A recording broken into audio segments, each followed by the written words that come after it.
Welcome, guys. How we doing? This is Mariners Forever. Many of you may know me from my full-time gig over on Seahawks Forever. I have been remiss in spending the correct amount of time on this channel trying to build it up since launching it about a year ago at this time. Doing consistent content now, though, really trying to build this thing up, make it a regular multi-shows a week channel. So I thought it was time to do a watch party, and let's watch this now first place, suddenly hot again team and see if they can get something going. They've got a lot going in their favor at the moment. Just take a look at the standings. Of course, they are in first place, gained another game last night on the Athletics, who have now lost 4 straight. They have a game and a half lead in the division. The Mariners do. They are finally back up to 500. And that run differential finally starting to pay off. They're actually third in the entire American League in run differential at plus 25, just 2 runs behind the Tampa Bay Rays, who are kind of the talk of baseball right now. They faced the Diamondbacks tonight, of course. They won game 1 of the series in 10 innings yesterday. Interesting pitching matchup tonight. Bryan Woo goes for the Mariners against Ryan Nelson. Clearly favors the Mariners in this one. Nelson, first of all, is a right-hander, so the Mariners get to run their best lineup out there currently, even though the right-handers really came through in that series against the Athletics. Nelson with a 4.65 ERA on the season, 60 innings pitched, only 49 strikeouts, so puts the ball in play quite a bit. Gives up the long ball, too. Almost 2 home runs allowed per 9 innings per Fangraphs with a 4.81 FIP. Meanwhile, Woo's coming off one of his lesser starts last time out, gave up 4 earned runs, but he is especially good at T-Mobile Park, 13-2 with a 2.56 ERA at T-Mobile Park since the start of last season. I expect a good outing from him today. But we're just going to hang out, watch this game together. Hopefully it won't be too out of sync. And then as we go along, I'll be describing the action, giving you play-by-play. Of course, I can't share the video or even the Game Time apps, the Gamecast apps that show you pitch by pitch. Those are copyright issues. I'm trying to build this channel, not destroy it. So we'll just hang out together and watch this game together. And hopefully this is a team getting hot at the right time. Got some good news this week as well with Cal Raleigh now playing catch. According to Justin Hollander, up to 130 feet. He is swinging the bat now, has taken some swings from both sides. So it appears that he is a few weeks away now from returning. Sounds like the Mariners are going to really handle that one properly, in my opinion, and give Cal all the time he needs to get 100% healthy. And also hopefully get some of that timing back. I think a rehab stint is going to be involved in this. Send him down, get him some at-bats, get that timing back. So when he comes back, not only is he fully healthy, but productive again as well. And then we'll probably hear more about Brendan Donovan over the next week or so. I think his case is a little bit less certain just because it's the groin issue. It sounds like it's related to the off-season hernia surgery that he has. And so that might be a little bit of a bigger picture issue. But that's fine because in the meantime, some other guys have really picked things up, including Colt Emerson over there at third base has really been swinging a nice bat. So we're just going to hang out here together, you guys, and throw some comments up as they come across. Again, if you're new to the channel, if you're new to me, my name is Dan Viennes. I spent many years in broadcasting a long time ago after getting my degree in that. Worked in local television in Eastern Washington and also in North Dakota for a CBS station. My first 4 years in the business, a couple years in an NBC station in Bismarck. And so I covered sports there, of course, and then kind of went out into the private sector, shall we say, for many, many years, and then started writing again in 2011 for some NFL websites, some draft websites, got into some Seahawks coverage in 2014, and then have been doing the YouTube channel full time now for the last couple of years. Started podcasting in 2018. So that's my background in sports. And yeah, if you're not familiar with my Seahawks work and you're a fan of the Seahawks also, get the hell over there and subscribe to that as well. We're pushing in on 13,000 subscribers over there. So while you're here, if you would, please just hit that subscribe button. Doesn't result in any notifications, doesn't cost you anything, but it is the best way to help support me and grow this channel. Let me get set up here while we're going, because we're about 8 minutes away from first pitch. So I got to get it all set up on my second computer screen here. I have a big widescreen curved monitor that works really, really great for doing shows and also for the post-production part, because I can split the screen. As much as I would love to split the screen and show the MLB TV feed on one half of it, the audio might bleed through, and that in and of itself could get me tagged for copyright. So I got to watch the game here on my laptop. So let me get that queued up here. Yeah, the Diamondbacks, by the way, have been really hot lately. They have won 8 of their last 10, albeit against some of the bottom dwellers in baseball. They played the Giants, I think, and the Rockies. Is that correct? But man, their lineup's red hot. Ketel Marte has been hot. He leads off. Then you go Corbin Carroll, of course, the local kid heating second. So a real key tonight for Woo. Can he get ahead in the count, get those first pitch strikes in there, keep Marte and Carroll off the base paths, and kind of keep, try to limit traffic early in the lineup, because there's some opportunities as you get deeper in that lineup to do some things. Meanwhile, the Mariners lineup, as I said, this is the best lineup that they can put on the field right now, with Donovan and Raleigh out.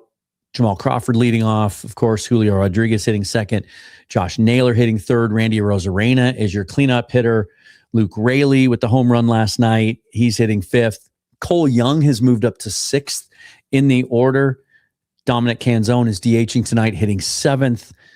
Mitch Garver is doing the catching tonight, and he is hitting eighth. And then, of course, Colt Emerson, the rookie, playing third base again and hitting ninth in the order. Looks like a beautiful, beautiful night in Seattle tonight.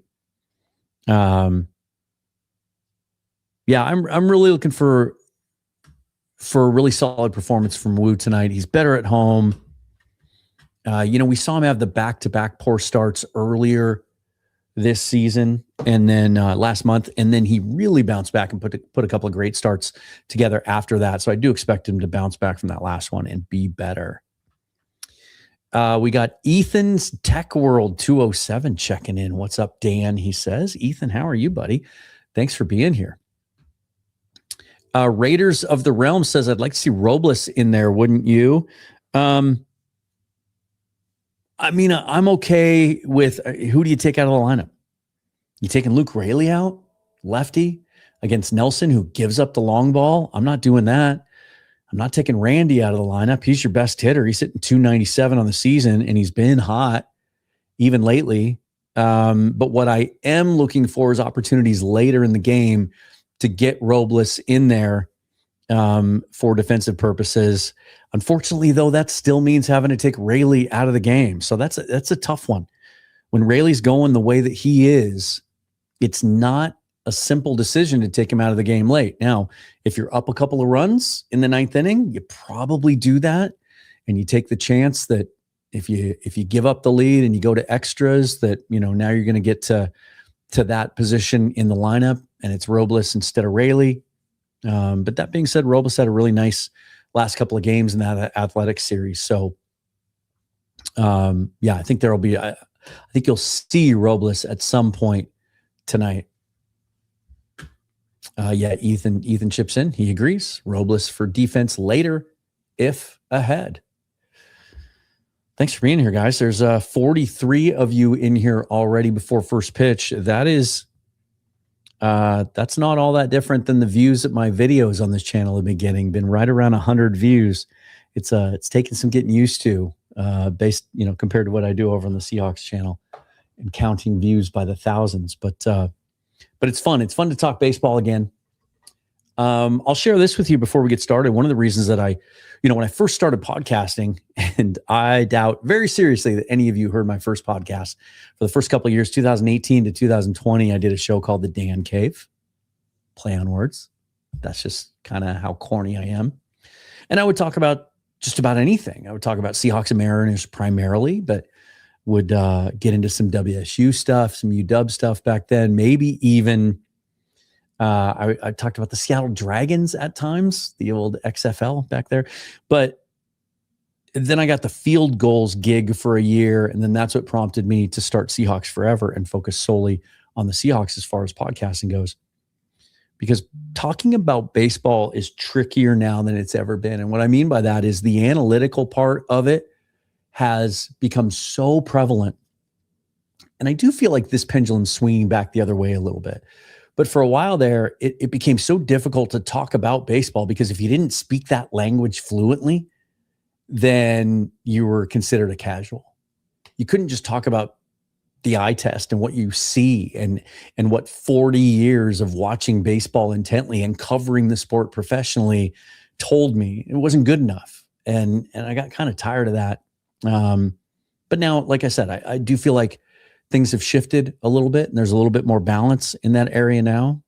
So a couple of questions here about Andres Munoz. Fish Citrus says, how long are we sticking with Mooney for the closer role? How many saves does he have to blow? And then Raiders of the Realms, do we keep Munoz as closer or switch to Ferrer or Brash? It's nice to have options, first of all. It's tricky. I think it would take several consecutive blown saves for Dan Wilson to make that move. He seems to just he's not very reactive. He gives his players a long leash.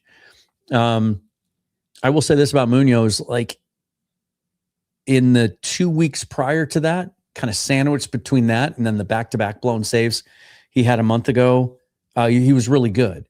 My concern with Munoz is even when he is good, he's doing it all with the slider. I think the last save in the Athletics series, I think he didn't throw, correct me if I'm wrong, I think he threw 0 fastballs.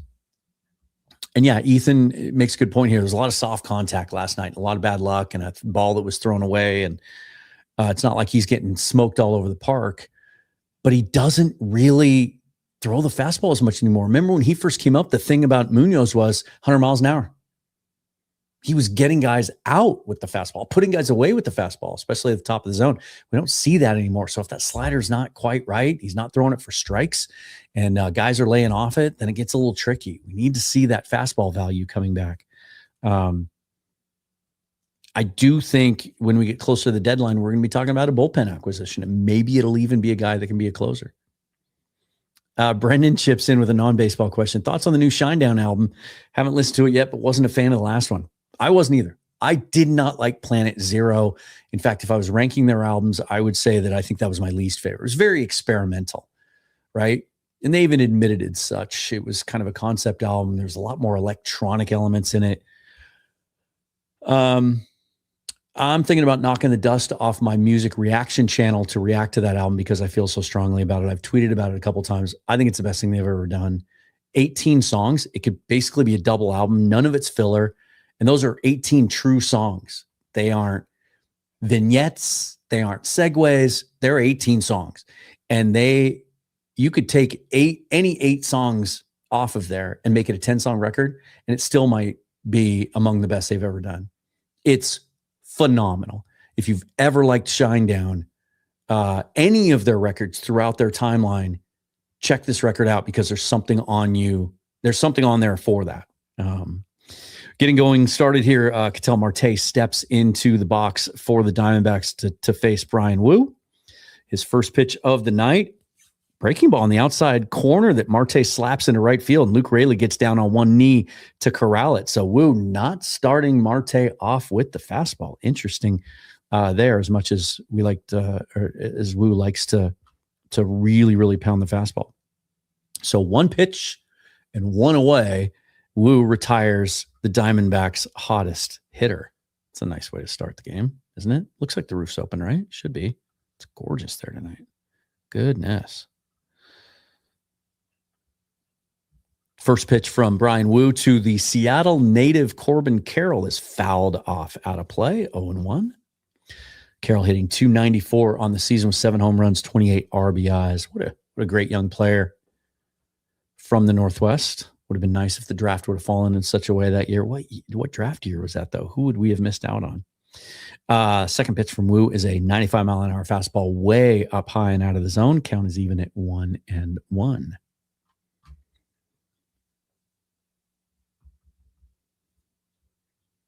Woo working from the stretch, as he often does. Breaking ball on the outside part of the plate, misses the plate entirely. It's 2-1. Now he falls behind Carroll after being ahead 0-1. Lauren checking in from Canada. How's it going, eh? Woo's next pitch down low in the strike zone, fouled off again by Carroll. Evens count at 2-2. Brendan says, high praise, one of my favorite bands. Now I'm really excited to give it a listen. I assure you, you're going to enjoy this record.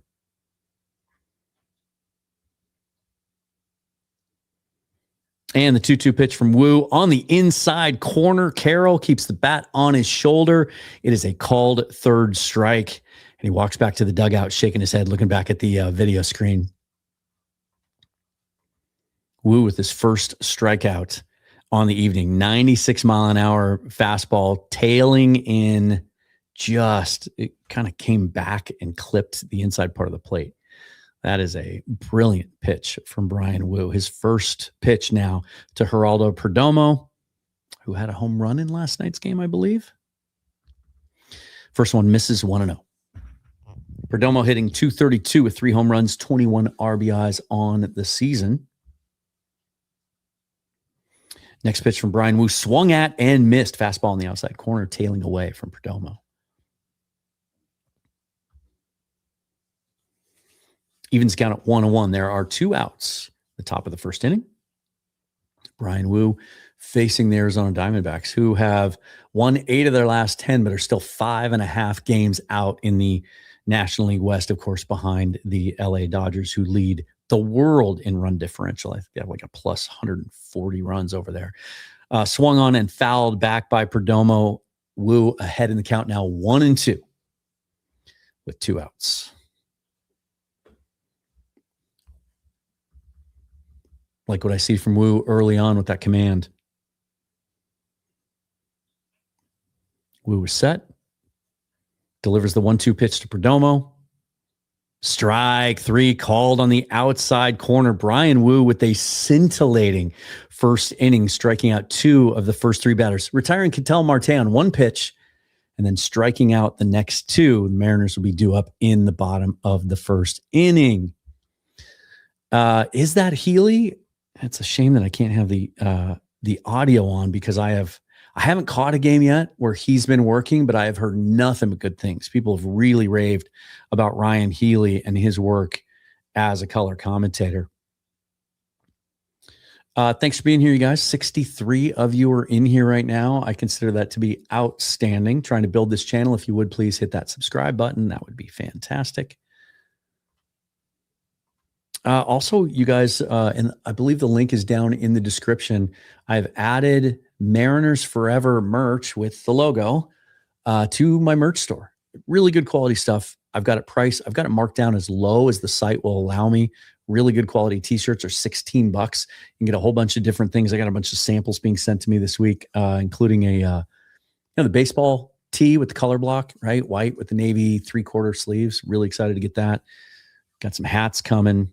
Check that out if you would. The other thing that's down there, you should be able to click the link, is I'm now an affiliate for Fanatics. And so I get a commission for any sale made through the link that's down in my description. And it is officially licensed merchandise, Seahawks, Mariners, whatever you want to grab. All you have to do is go through that link and then it'll take you to Fanatics. And as long as you finish where you started, anything you purchase there, I get a commission for, and they don't upcharge. It's not a different website. They don't charge you any more than they normally would. And you get to take advantage of any sales or deals or promos they might have at the time, but I get a little kickback from it. So that's a fun way. Also, that just went live a week ago and a bunch of you have already bought some stuff. So good for you, because I'm addicted to merch. My closet's full of it. I know a bunch of you are too. So it's a win-win for all of us, right? As Ryan Nelson takes the mound, 11 games this season, a 2-3 record, 4.65 ERA, low strikeout rate, less than 9 per 9, 19.3% strikeout rate, walks about 7.5%. His first delivery to JP Crawford, right down the middle, it is fouled away, 0-1. JP's been really good lately, hasn't he? His first multi-home run game last night as a Mariner. Nice to see him get off the schneid and get that one done. Hitting .218 on the season, 9 home runs now, which is pretty remarkable considering he missed a couple of weeks earlier in the season. Nelson misses with his second pitch. Count evens at 1-1. Also working from the stretch with nobody on base, of course. Crawford fouls off the next pitch. He's behind in the count 1-2.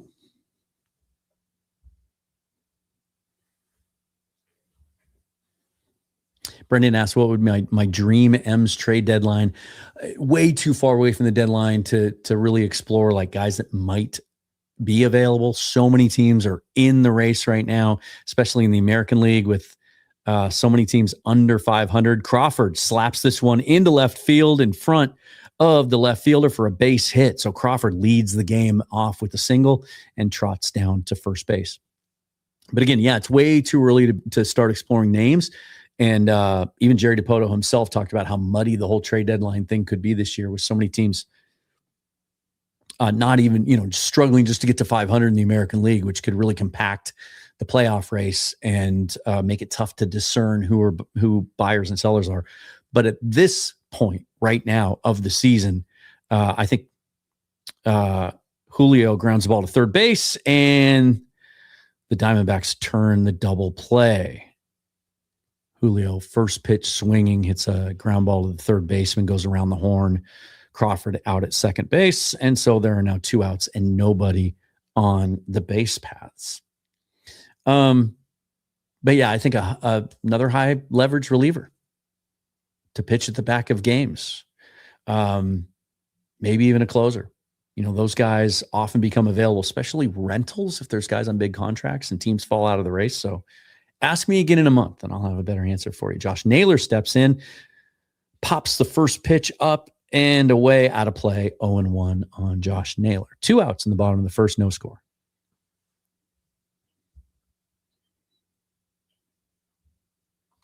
Lauren says, stay hot, Captain. Naylor's been really good since those ugly first couple of weeks. The next offering from Nelson right down the center of the plate. Naylor fouls it off weakly down the first base line. So he is behind 0-2. Remember, Nelson gives up the long ball a lot this year, about 1.7 per 9 innings. Does throw hard. He's mid-90s right now, topped out at 96 so far. Dealing now the 0-2 pitch with 2 outs to Josh Naylor. Fastball down in the zone. Naylor goes the other way with it, but skies it to the left fielder. And it is hauled in there. An easy 1-2-3 inning for Ryan Nelson. And we are scoreless at the end of the first inning. Lauren, of the question here, who's getting DFA'd when Donovan gets back? Emerson's doing well. Ruff Snyder looks to have turned it around. I think Patrick Wisdom, don't forget he's on this roster. And I know he had got a hit yesterday in a pinch hitting role, but he's the obvious one. He's an infielder. You can play some first and third, although you don't want him playing in the field. He's basically roster filler at that point. So when Donovan comes back, he's the move. And then when Raleigh comes back, Pareda obviously is the move to go back down. And so those are the simple ones. The Ref Snyder question is linked to Brennan Davis. He is performing well in AAA. He's a former top prospect, all of that. He's athletic. He's tall. He can run. He can play all 3 outfield positions. He's got some power. He had a great spring. But the thing about Davis is, first of all, he has never appeared in the major leagues. And so we just don't know if he can hit at the major league level or not. How many players have we seen, even in our history, let alone the other 29 clubs around baseball, have guys tear it up in AAA and just not be able to make the leap to the major leagues? But the other thing with Davis, he's never been able to stay healthy. That's why the shine came off of him. He used to be the Cubs' top prospect. He was once a top 100 prospect in baseball, but he could never stay healthy. That's why he was available. That's why the Mariners were able to get him for nothing. I would like to see him get an opportunity sooner rather than later. And if Refsnyder continues to get key opportunities and just does not get it cranked up, that could be the move. But it was a really promising last couple of games in Sacramento for Refsnyder. He had some really great at-bats in game 2, was on base 3 times with a base hit. And then he had a home run in the third game. Hopefully that gets him going. I mean, we're talking about a guy that should deserve a fairly long leash. Since 2022, he's been the 3rd best hitter against left-handed pitching in all of baseball. That's a long sample size. That is a legit sample. And I'm not giving up on that guy right away. Now, he's 35. Sometimes when you lose it in baseball, you just lose it. So we'll see. But he's going to need to keep it going because Davis is lurking for sure. Gabriel Moreno steps into the batter's box, hitting .268 on the season, fouls off the second pitch from Woo. Missed the first one, apparently. Guess I was chatting a little too much. So Woo quickly ahead of Moreno, 0-2.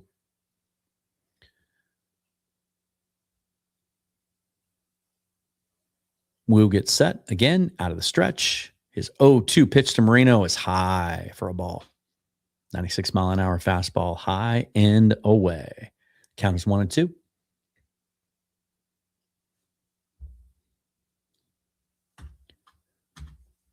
And Woo deals the 1-2 pitch to Moreno, swung on and missed. 96-mile-an-hour fastball up in the zone. Woo's 3rd strikeout on the night. Bodes well for me on Prize Picks tonight. I've got Woo with over 4.5 strikeouts. He's already got 3, and I've got him over 17.5 putouts. The way he's going right now, looks like a pretty good bet that he'll get to 6 innings, right? Woo delivers his first pitch to Del Castillo, and that's in there for a strike. 0-1. Woo's command early in this game, outstanding. Del Castillo hitting just 190 on the season. See what I said? Top of the order. You get past Marte and Carroll, 5th hitter in their lineups hitting 190 on the season without a lot of power. So you can pitch to the rest of this lineup. Certainly.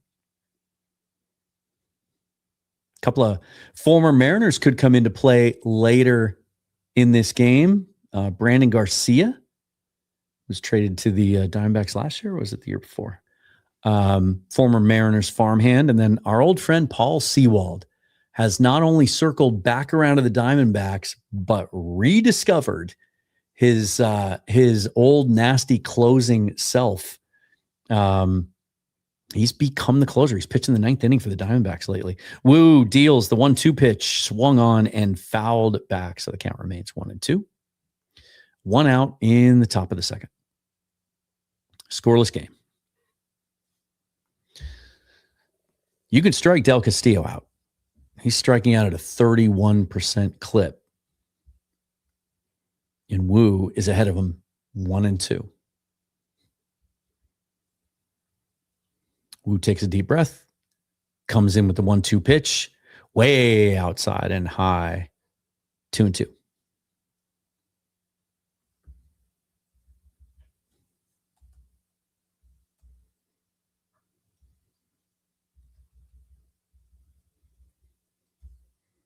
The 2-2 pitch, way up high again. Garver really had to reach up to get that one.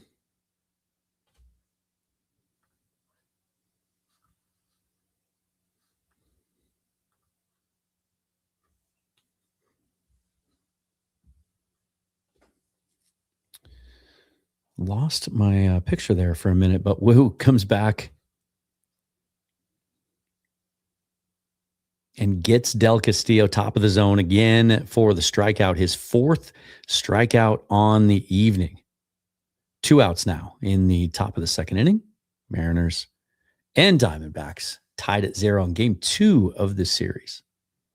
Ryan Waldschmidt up next, swings and misses at Woo's first offering. What did I say at the top? The key would be getting ahead, getting those first pitch strikes in. He's certainly doing that tonight. Waldschmidt hitting .294 on the season, no home runs, 7 RBIs, hitting 6th in the lineup. The 0-1 pitch from Woo, down low, taken for a ball. Count evens at 1-1.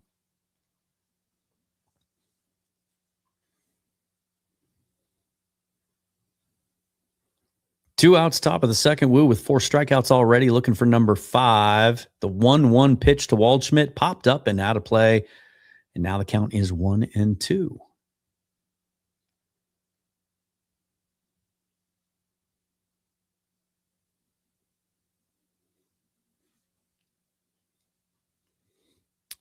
Good crowd on hand on a beautiful night at T-Mobile with the roof open. The 1-2 pitch from Woo swung on and missed for his 5th strikeout through 2 innings. Gets Kelly Ketel Marte on the first pitch of the game to line out to left field. He has struck out the next 5 hitters. He strikes out the side in the second inning. Mariners and Diamondbacks 0-0 heading into the bottom of the second. Brandon with a question here. One player already with the M's you'd like to see get into games this season. I think Dan has used his bench pretty plentifully. The one guy, it's really hard to say. There really isn't anyone rotting away on the bench that I'd like to see more of. I am an advocate for right now of continuing to give Rob Refsnyder at bats against left-handers and see if maybe those positive signs in Sacramento can continue, because he was signed for a reason. And he wasn't just an okay hitter against left-handed pitching. He was an elite hitter against left-handed pitching. Again, since 2022, the 3rd best in all of baseball against lefties. That is not a fluke. That is not a small sample size. That is a skill set, and it's legit. Now, he's 35 now. Did he lose a little bit of bat speed? Is that enough to make a difference that he just isn't going to be that guy again? Got to give him a little more time to figure it out. Not ready to give up on that yet, especially now that the rest of the team is playing so well. You're not reliant on his bat. Now, what I would like to see is let's stop hitting him 4th and 5th. Like, let's hit him down in the bottom 3rd of the order until he really proves that he can get back into this thing. Although there is more that goes into it. Somebody really made a good point to me the other day when we were talking about this, that maybe part of hitting him 5th is because you're anticipating later in the game, the other team bringing a right-hander in out of the bullpen, then you want to bring Raley in, and you want Raley hitting behind Rosarena and Naylor and Julio, right? So that makes some sense. But that's really my only answer to that one, because there aren't a lot of guys that aren't playing. Randy Rosarena steps in to open up the second inning and hits one deep to center field. Back to the warning track, hauled in just short of the wall. Rosarena really got a hold of that one, sent it about 405 feet to the 407-foot part of the park for the first out on the first pitch.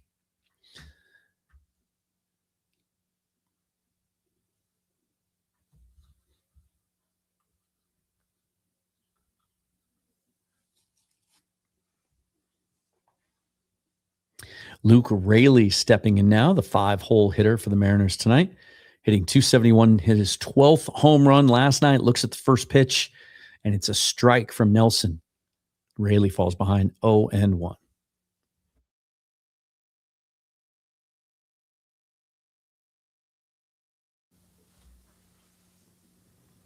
The 0-1 pitch to Raley way outside. Count evens at 1-1. Oh, sorry, Brendan. I misunderstood the question. Says, could have been more specific. I meant in the organization for a call-up. I think it's Brendan Davis. He's the next guy. Now, I might have said, and the 1-1 pitch to Raley is outside.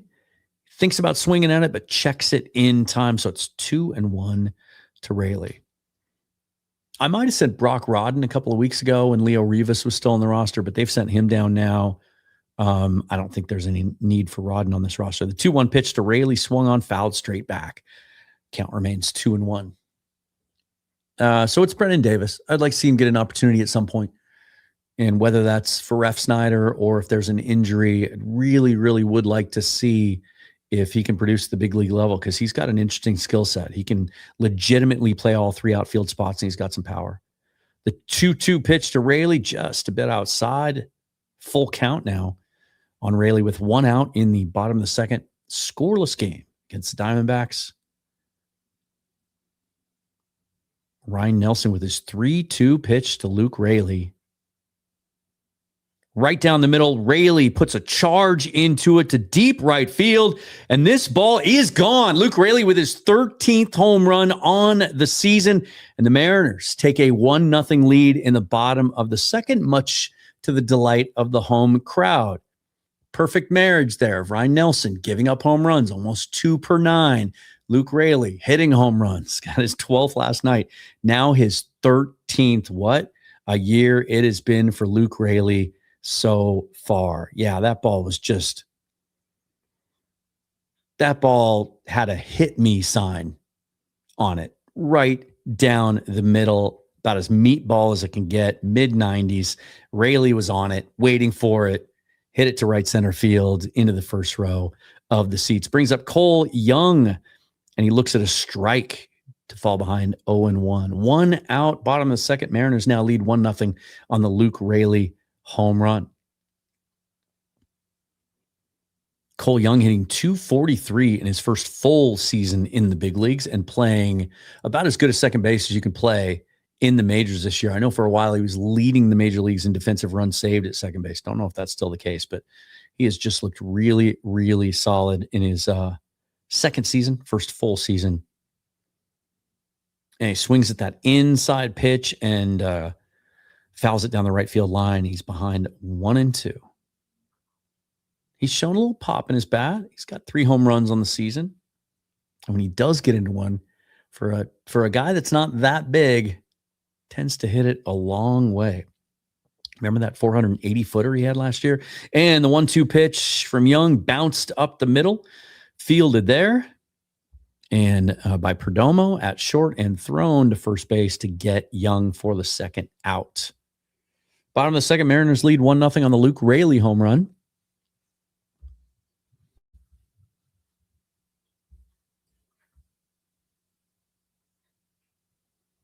Brings up Dominic Canzone, hitting .231 on the season. Hasn't been hitting for power lately. Looks at a breaking ball way down low off the dirt for ball 1. They're showing his hard hit chart now. He's had some bad luck. Five balls with an exit velocity over 100 miles an hour the last 3 games. 4 of them have been outs, and one's been a home run. He hits this one deep to right field again, and the right fielder just looks up and watches it go way out for the second home run of the game for the Mariners, and they now take a 2-0 lead. First Raley, then Canzone, and Ryan Nelson has now given up his allotment of home runs. He gives up about 1.7 per 9 innings. He's already given up 2. That one was absolutely smoked from Canzone, just as I talked about how he hasn't had as much power lately, and he's had some bad luck. That one he gets every bit of. That ball was right down the heart of the plate. Looked like a changeup, and the ball just settled right in Canzone's hot zone, right in the middle of the plate. Mitch Garver now steps to the plate, and Nelson just misses down low for a ball, but the catcher is going to appeal this one. This is the first ABS challenge of the game. This one might have just barely clipped the zone, and it does. That is reversed. It is called a strike, and so Mitch Garver now will be behind 0-1 instead of ahead of the count. 2 outs, bottom of the second. 2-0 Mariners on solo home runs from Luke Raley and Dominic Canzone. Garver with 2 home runs on the season, hitting .203. Looks at the 0-1 pitch from Nelson right down the middle. He just didn't quite get enough. You could tell by his reaction as soon as he swung and made contact that he just missed it. That settles into the glove of Corbin Carroll out in center field. But a tough start for Ryan Nelson so far. The Mariners lead 2-0 after 2 innings. Brendan says, let's go, M's. Abso-freaking-lutely. Some interesting debate on why the Mariners always get off to these slow starts. I mean, we're talking about 4 or 5 straight years now of being a good team, a team with reasonable winning expectations each year. And they get off to these terrible starts. And the sky is falling and everybody wants people fired and they want the team to be sold, and that's never going to happen. But Mike Salk from Seattle Sports, I retweeted this earlier today with some of my insight, just trying to come up with reasons of why that might be happening. And one thing that occurs to me, and I have no way to measure this. This is completely intangible. This is a gut feeling, a hunch for me. Every offseason, fans are disappointed with how the Mariners go about their offseason because their ownership just won't let Jerry and Justin be as aggressive financially as they want to be to add impact to this roster. And so instead of doing what the Dodgers or some other teams do, where when it looks like your roster's finished, you just keep adding talent to it. So you have depth. You can withstand injuries better. Your bullpen is more loaded at the back. So if your closer struggles a little bit, you have more options. They don't get to do that. And so they have to try and be as wise with those dollars, those limited dollars, as they can. And then what does that result in? The whole offseason, fans are pissed and they're worried, they're upset, and they're ripping ownership, they're ripping management. Players hear that gets back to them.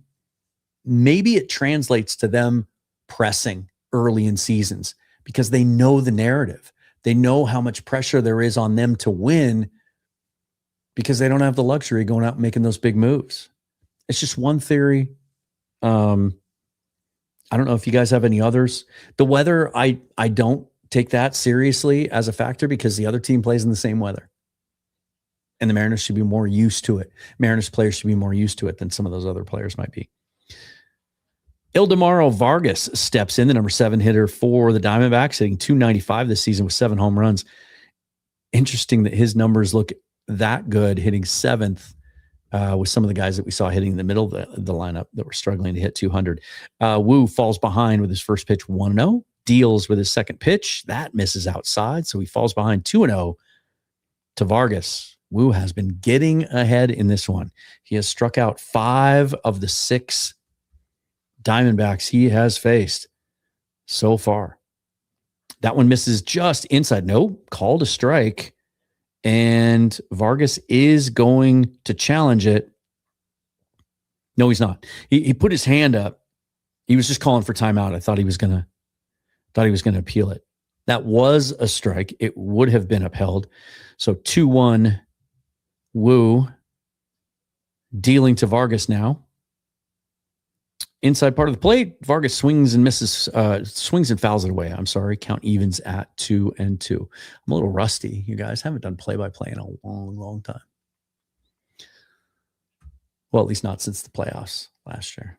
But legit play-by-play in a booth with a headset on television or radio. It's been a few decades. That ball swung on and popped up to right field. Luke Raley coming in. Looked like he was going to have to slide, but the ball hung up just enough for him to be able to catch it. He hauls it in for the first out in the 3rd inning. Bryan Woo, 7 up, 7 down. Hey, we just crossed the 100 viewer mark. Thank you for being here, you guys. Really appreciate it.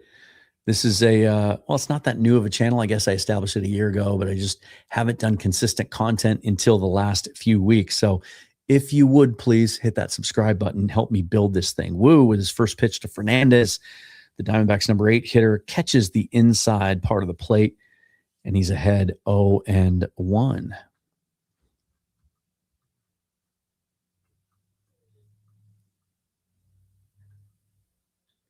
Second pitch to Fernandez, swung on, hit back to Woo at the mound. Easy play, goes over and underhands it to Josh Naylor for the second out. Bryan Woo is just rolling. Just 32 pitches so far, 22 for strikes, 5 strikeouts, 8 up, 8 down.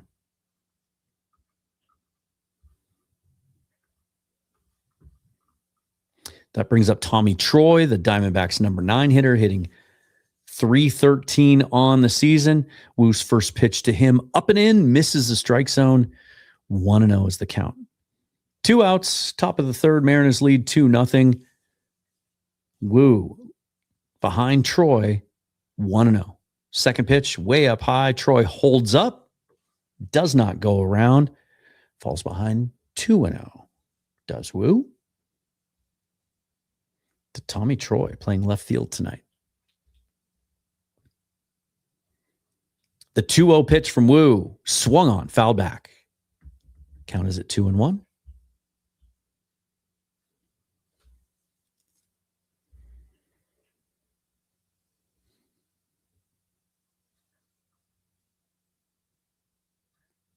Woo with the 2-1 pitch to Tommy Troy, swung on and missed. Count is even at 2-2. 2 outs.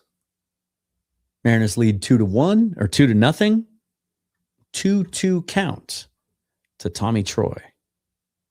Bryan Woo looking for his 6th strikeout. Sets and deals. Way up high. Troy lays off. Count is full.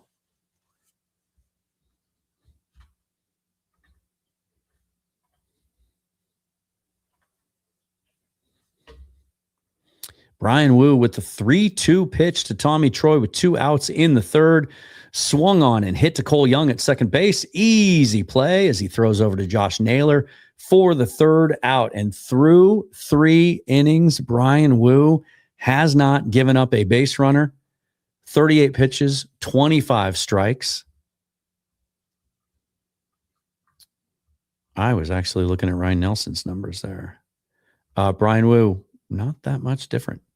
38 pitches, 25 strikes. That was correct. Okay. 38 pitches, 25 strikes, 5 strikeouts on the day. And the first time through the order, unscathed. I'm not going to use that other word. Let's use the word unscathed.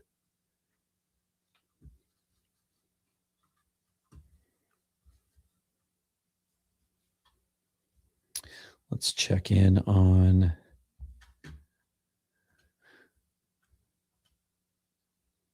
see what's going on around the American League West. The A's.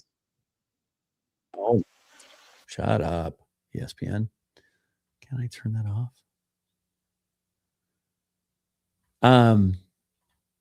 Athletics are leading the Yankees right now, 2-0 in the bottom of the third in Sacramento.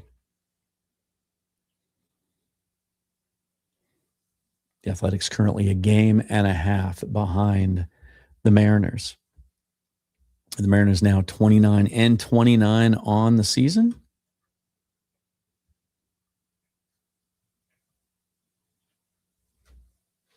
Forgot I had a beverage.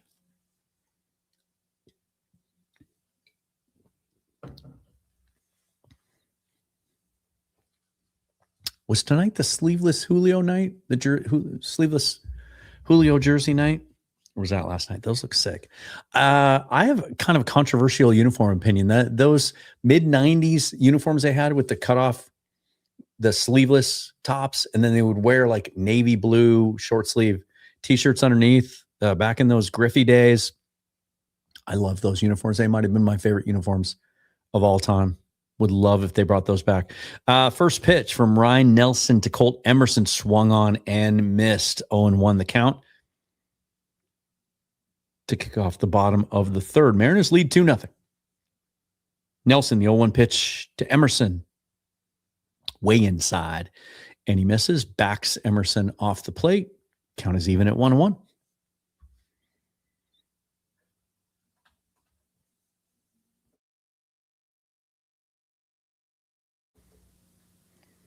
Nelson's next pitch misses down low. Emerson ahead in the count, 2-1.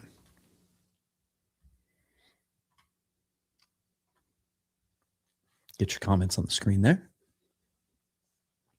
The 2-1 pitch to Colt Emerson from Ryan Nelson misses badly. Down and in. Evens the count at, no, Emerson now way ahead at 3-1. Nobody out, just getting started. Bottom of the third, Mariners lead 2-0. Colt Emerson with a 3-1 count. Ryan Nelson kicks and deals. Emerson puts a charge into it to right field, and this one is gone. Colt Emerson with the home run. The Mariners' third solo home run of the game. They now lead 3-0. Colt Emerson, the youngster, looking like a grizzled veteran. Had a rough first couple of games, but since then has looked every bit like the player who earned himself the biggest contract anyone has ever been given at the time before he was ever called up for a major league at bat. He just looks like the real deal, doesn't he? He just looks like a natural. The swing is beautiful. He's made adjustments. The swing is compact. And he's got enough power. I think that translates. J.P. Crawford now in for his second at bat, swings at the first pitch, hits it deep to right field, but high, and that's an easy can of corn out there in center field for Corbin Carroll. Yeah, and that was not a cookie to Emerson. That was it looked like maybe a two-seamer that was down on the inside part of the strike zone and tailed, was kind of coming at his knees and tailed back in over the plate. Emerson got every bit of that. Julio now first pitch swinging again. That didn't work out for him the first time, but this time he fouls it away. Starts out 0-1. Be interesting to see how long the Diamondbacks stick with Ryan Nelson. He has shown a tendency to give up the long ball, 1.7 per 9 this year. He's already given up 3 and now deals to Julio Rodriguez. Misses on that one. Count evens at 1-1. Julio ended the first inning by grounding into a double play. He's got 11 home runs now on the season, 29 RBIs, hitting .264. The 1-1 pitch from Nelson. Rodriguez with a jolt to straightaway center field sends Corbin Carroll back to, that's not Carroll, and another home run. Why isn't Corbin Carroll playing center field? Does he not play center field for the Diamondbacks? Anyway, it doesn't matter. Julio Rodriguez with a home run to straightaway center field, and the Mariners now tack on another. In the bottom of the third inning, they lead 4-0. All 4 runs scored on solo home runs. Maybe I should have done a little more prep before this game. So that's Waldschmidt out in center field. He's been getting a lot of action. Carroll playing right field. I thought Corbin Carroll was a center fielder. So the Trident has gotten a workout tonight. 4 solo home runs for the Mariners so far. I picked a good night to do a watch party, right? And Bryan Woo is dealing. Everything coming up roses for the Mariners so far. Rodriguez just got that right smack in the center of the barrel. Very similar pitch to the one that Emerson hit out, except tailing slightly in on the outside part of the plate to Julio. This time, tailing right into the barrel of the bat. Well, this is fun, guys. Maybe you're the good luck charms. All of you for being here. Now let's celebrate by hitting that subscribe button. Help me build this channel. That would be fantastic. This would be a lot of fun. Hope to do at least one of these live play-by-play watch parties each week. Josh Naylor now steps in with a 4-0 lead. Looks at a strike on the first pitch. Leaves the bat on his shoulder. 0-1 is the count. 1 out. Bottom of the third. Mariners lead 4-0 on 4 solo home runs. Naylor with a lined out in the first inning, hitting .257 on the year. Swings at this one, dribbles it down the right field line, foul. So he falls behind Ryan Nelson in the count, 0-2. Naylor, of course, acquired at the trade deadline last year and then signed the big extension with the Mariners early in the offseason. Really made a statement at the beginning of the offseason that he wanted to be here. Now set to get the 0-2 pitch from Ryan Nelson. Way up high. Doesn't offer at that one. 1-2 is the count.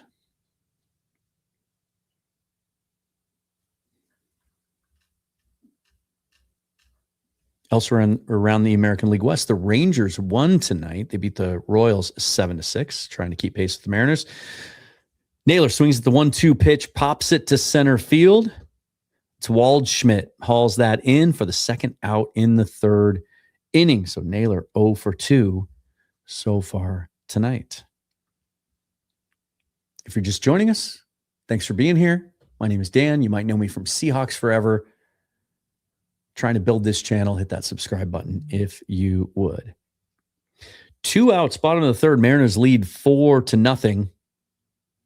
4 solo home runs. Randy Arozarena hoping to get in on some of that action. Looks at the first pitch from Nelson, catches the outside part of the plate for strike 1. 0-1. Arozarena flied out in the second inning, hitting .296 now on the season with 6 home runs.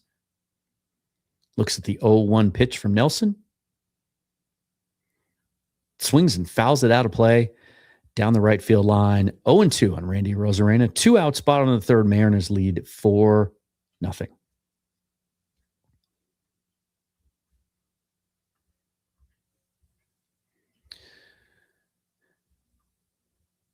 Nelson with the 0-2 pitch to Arozarena. Randy fouls that one out of play as well.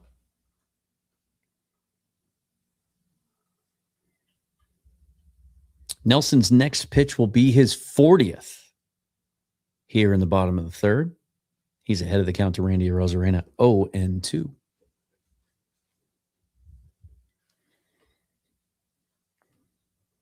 The 0-2 pitch to Randy, way up high, ball 1.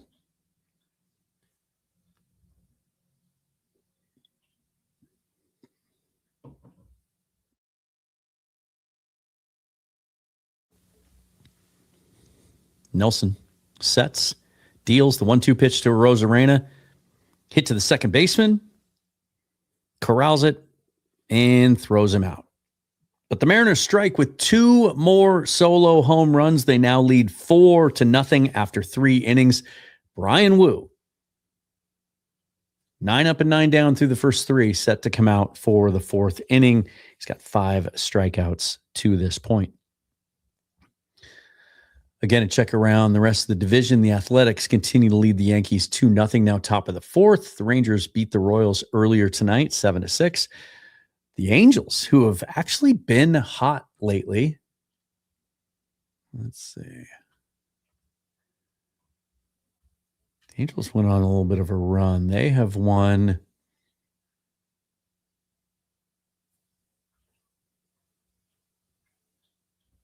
I guess they cooled off a little bit.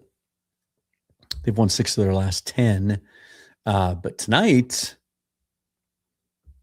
they beat the Tampa Bay Rays. They beat one of the hottest teams in baseball. The Rays at 35-20 on the season. The Angels beat them in Tampa 14-3. Reed Detmers with the win. Let's see who did the damage. God, I hate that. I know there's a way to turn that off. Joe Adell with a 3-run home run. Mike Trout with his 14th home run. Don't want to see the Angels get hot, but it's as far as opposing players go, I've always been a big admirer of Mike Trout.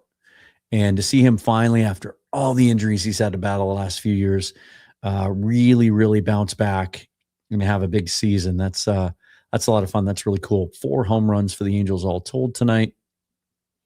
Yeah, big night for them. All right, back to this one. Back to the top of the 4th inning, Bryan Woo comes back to the mound, and his first pitch to Ketel Marte is in there for a strike, 0-1. Marte swung at the first pitch he saw to start the game, and it was an easy fly ball that Luke Raley caught in right field, and then Woo struck out the next 2 hitters after him. He's got 5 strikeouts on the night. He's ahead of Marte now, 0-2 after Marte fouls off the sweeper. Mariners lead 4-0 in the top of the 4th inning. Marte, of course, originally a Mariner. Woo gets him to swing at that ball Another sweeper that just dropped off the table, out of the zone low. Marte swung over the top of it to strike out. So Woo now with 6 strikeouts on the evening. And we're just in the top of the 4th inning.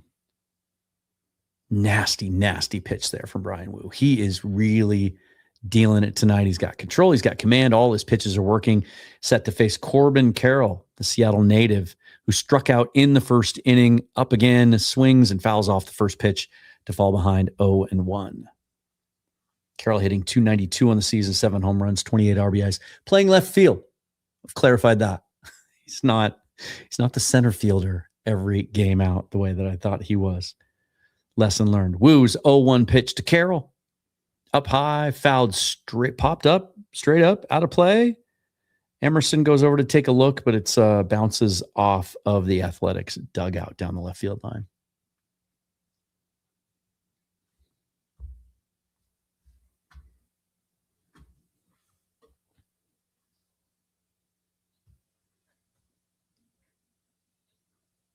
Corbin Carroll behind Woo, 0-2.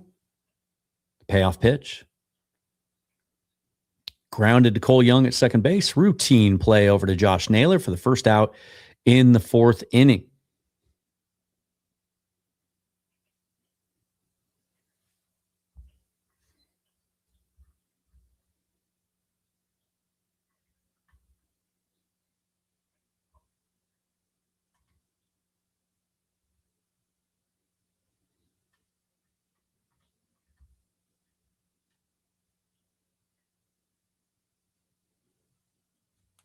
First pitch from Woo to Perdomo. Misses. Ball 1. Perdomo, a strikeout victim in that 1st inning. 1 of 6 on the night so far for Bryan Woo. 2 outs. Top of the 4th. The 1-0 pitch to Perdomo is in there for a strike. Evens the count at 1-1.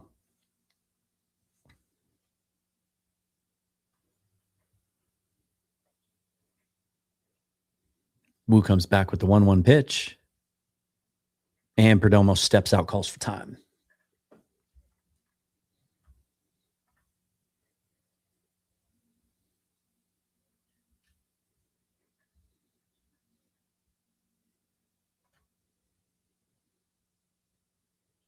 Now he's back in the box and ready. Bryan Woo deals the 1-1 pitch.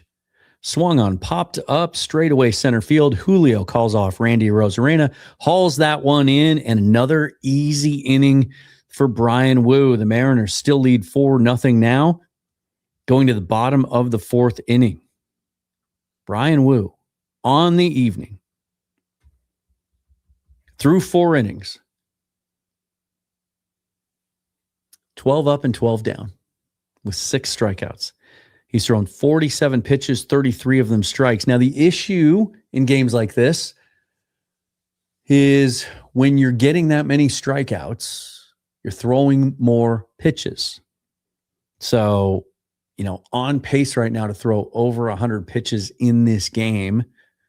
If he should continue dealing like this, we'll see how willing the Mariners are to allow him to go deep in a game.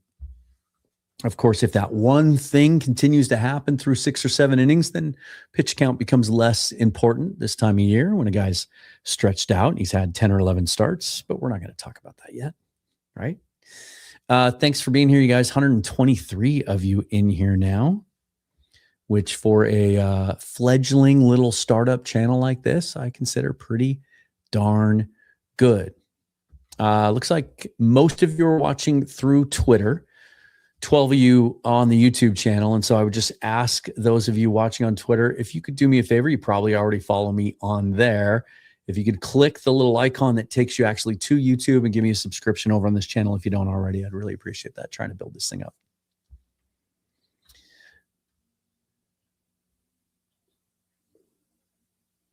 Yeah, we're only 6 weeks away from the draft this year. The Mariners have the 23rd pick, I think, in the draft this year. It's kind of nice to be drafting that low. I would still expect them to come away with a couple of really good prospects. Man, if there's You can criticize Jerry Dipoto, Justin Hollander all you want, but that man knows how to draft and run a scouting team and draft and develop.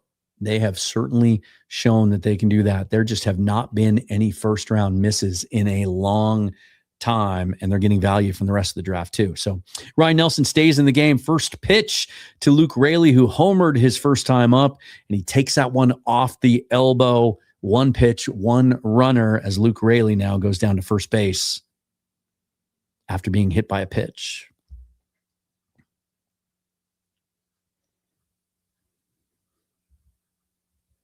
Nelson really, really struggling tonight. 42 pitches, only 29 of them for strikes. His first pitch to Cole Young swung on, fouled back out of play. 0-1 the count.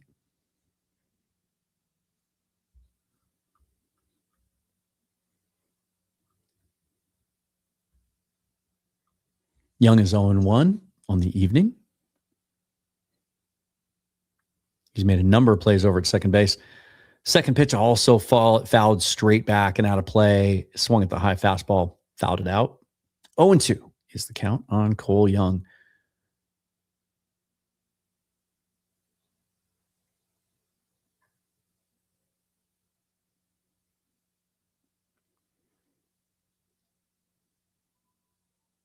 The 0-2 pitch is high and outside. Young looks at it. Count is now 1-2. Luke Raley standing over at first base after being hit by the first pitch of the inning from Ryan Nelson, who's given up 4 home runs to the Mariners so far tonight. Young grounds that one to second base, and they get the out at second. Luke Raley does a nice job of the hard slide into second base, though. Diamondbacks cannot turn the double play, so Cole Young is safe at first base on a fielder's choice. Raley thrown out at second base.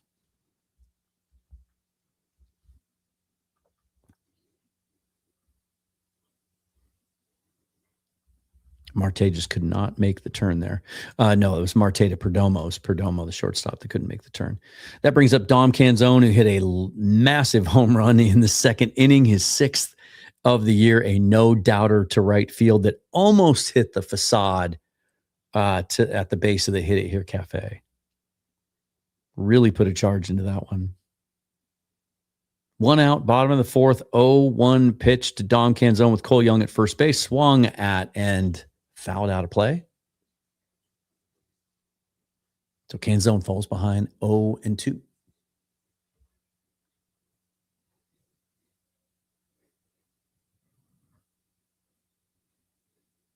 Come on, Dom. Let's see if you can at least get Cole Young over. The Nelson 0-2 pitch inside. Canzone holds up 1-2.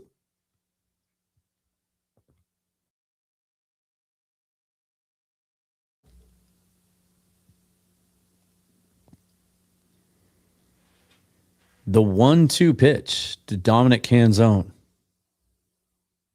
is high and fouled away down the left field line. Canzone taking a look. Actually, Fernandez had an opportunity to make a play on it. It was on the field side of the net. Could not make the catch.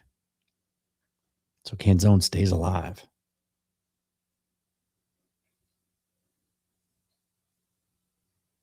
Yeah, had a real opportunity to make that play there. Just lack of familiarity with the ballpark. Didn't quite know where the wall was. Looked like he was kind of reaching out, feeling for it, and held up a little bit. Should have made that play. So Canzone with new life, 1-2. That ball is low from Ryan Nelson, so it evens the count at 2-2 on Dom Canzone. Canzone, one of 4 solo home runs for the Mariners tonight. They lead 4-0 in the bottom of the 4th. 1 out. Cole Young at first base. The 2-2 pitch from Ryan Nelson to Dom Canzone. Inside, misses badly. Takes the count full. So Canzone fights his way all the way back from 0-2 to earn himself a full count. See if he can get one of those fat pitches from Nelson right down the middle. The 3-2 pitch. Swung on and missed from Dom Canzone on that one. Nice pitch on the inside corner. Breaking ball. Bottom really dropped out of it. So Canzone strikes out for the second out in the inning.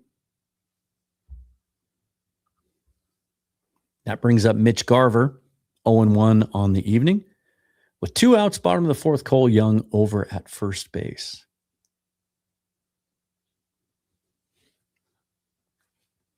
Garver looks at the first pitch, low and away, ball one.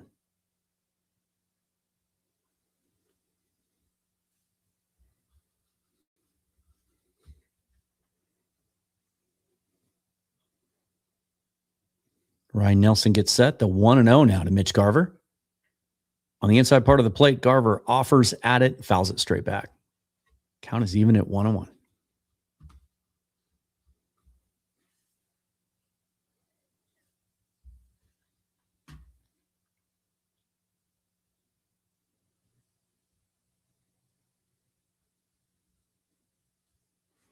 The 1-1 pitch to Garver swung on it. Tapped foul down the left field line. Count is now 1-2. 2 outs, 2 strikes, bottom of the fourth. Mitch Garver in the batter's box. Cole Young at first base. Mariners lead 4-0.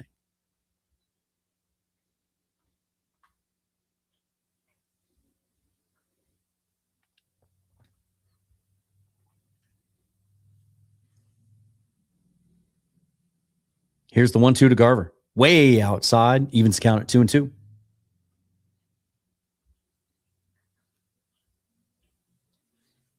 Nelson now up to 57 pitches through 4 innings.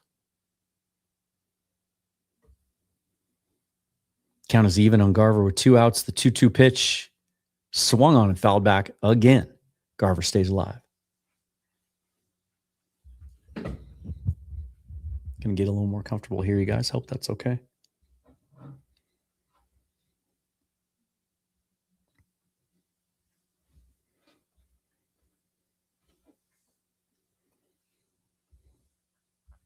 Two pitch to Garver, way down low, misses badly. Fights all the way back to even to work a full count. Cole Young at first base, 2 outs, bottom of the fourth inning. Mariners lead 4-0. Mitch Garver with a 3-2 count, swings and misses at that one. Nelson with the strikeout to end the fourth inning. So the Mariners go down without scoring a run in that inning. They lead 4-0 at the end of 4. Bryan Woo to start the next inning. Let's see if he can keep it rolling. Mariners win probability 92.2% at the moment. I'll take that on most days.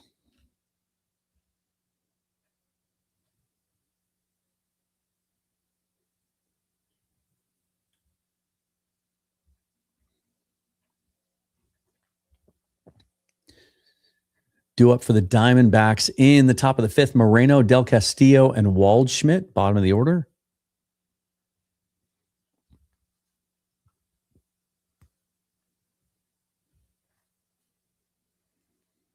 Did I say bottom of the order? No, I meant the opposite. Moreno's hitting fourth.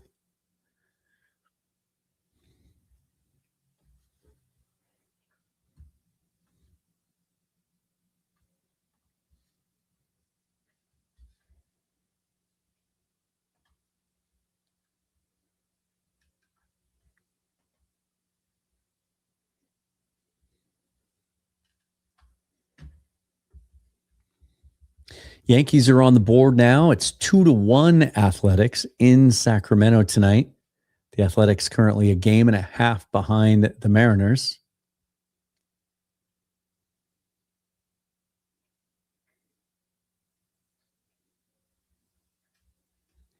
The Rangers and Angels have already won today, trying to keep pace, trying to hang around.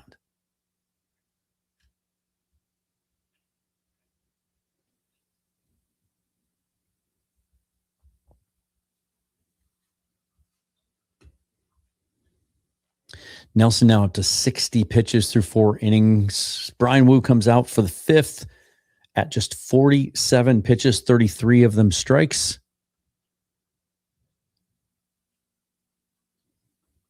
His first pitch to Moreno to start the fifth is in there for a strike, 0-1. Moreno was a strikeout victim in the second.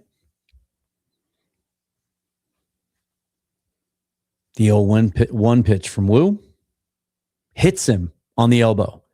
So Moreno will trot down to first base. That was a breaking ball that just got away from Woo. In on the right-hander, hits him on the elbow. So the first base runner of the game for the Diamondbacks. There will be no perfect game tonight on the live Mariners Forever watch party, unfortunately. How cool would that have been?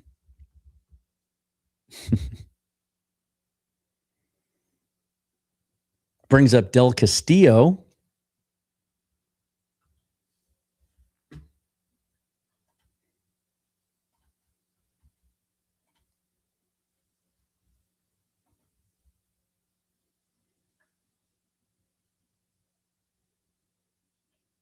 Ooh, got him on the wrist, actually, not the elbow. Woo's first pitch. Oh.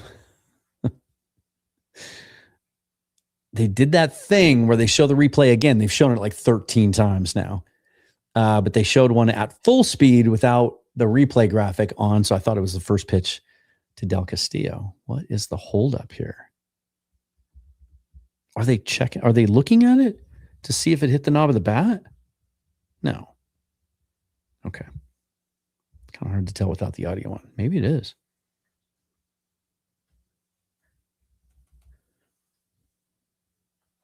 Meanwhile, Woo trying to stay warm. Yeah, they must be. Oh. Wow. Great replay. That ball did not hit his wrist. It did hit off the knob of the back of the bat. That counts as a foul ball. And so instead of the runner taking first base, he's behind in the count 0-2. Gotta love HD television these days, right? Wow, that was, sometimes those are really hard to tell. There was one that went against the Mariners in Sacramento that was almost impossible to tell if it caught part of the hand or not. That one was spot on. It was knob of the bat and nothing else. So bases empty still. And Woo facing Del Castillo, facing Moreno, head in the count 0-2.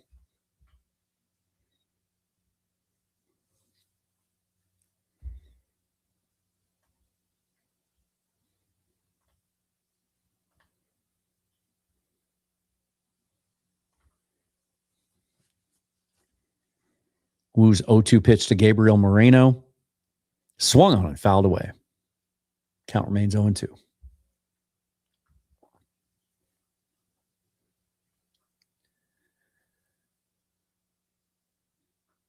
Moreno's had a good week, 6 for his last 14.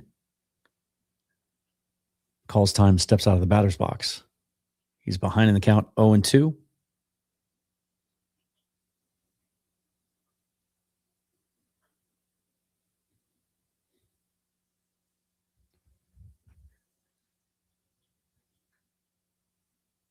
Finally, the 0-2 pitch from Bryan Woo. High for a ball, 1-2.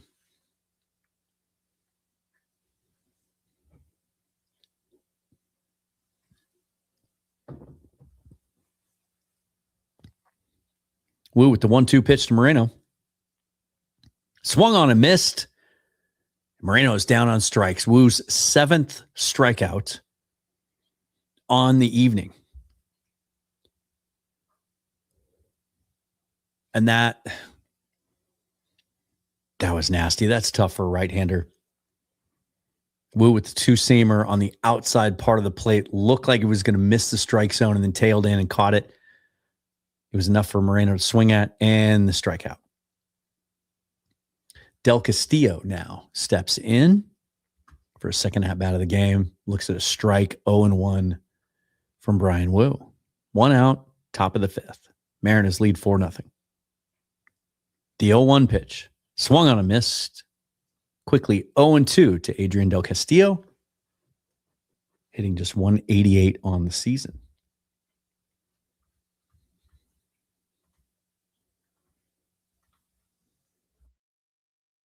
The 0-2 pitch from Bryan Woo. Low and outside for a ball, 1-2.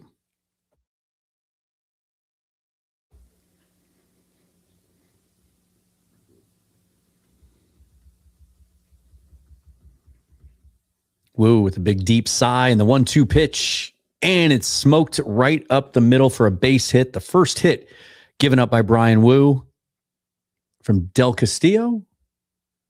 Adrian Del Castillo with the first hit for the Diamondbacks. He stands over at first base. That was a ball off the plate, outside part of the plate. Del Castillo just reached out, got the head of the bat on it, hit it into center field.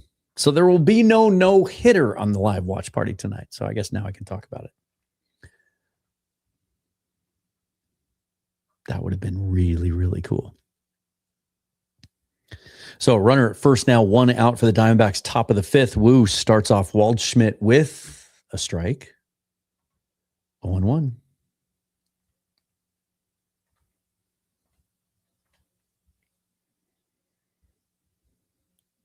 Ryan Waldschmidt with a strikeout in the second inning. Woo misses outside to even the count at 1-1.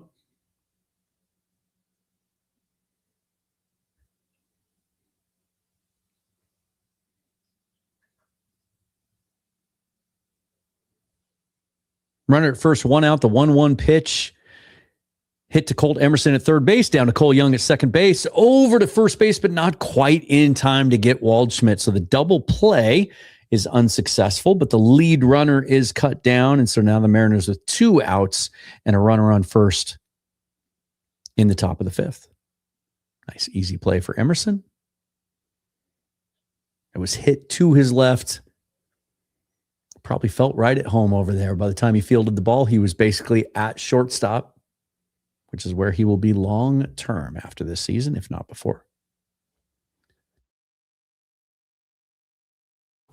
Still 2 outs now, top of the 5th. Mariners lead 4-0. Runner on first for the Diamondbacks, and Ildemaro Vargas at the plate. Number 7 hitter for the Diamondbacks looks at a strike from Bryan Woo. Had some trouble in the 4th inning getting his first pitches over. That has not been a problem here in the 5th, even though he's given up his first hit of the game. The 0-1 pitch now to Vargas. Down low for a ball.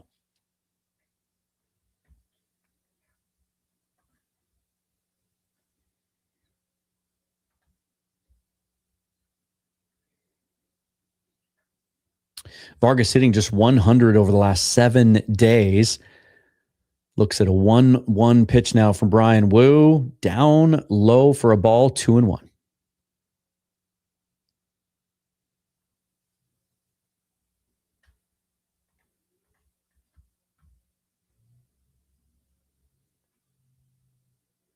The 2-1 pitch from Bryan Woo. Swung on and fouled away. Count evens at 2-2. If you're just joining us, the Mariners lead 4-0 on 4 solo home runs off Ryan Nelson in this game. Bryan Woo in the 5th inning now just gave up his first hit of the contest. He's got 2 outs now, top of the 5th, facing Vargas with a 2-2 count. And a runner on first. Woo sets and deals, swung on and fouled away. Count remains 2-2.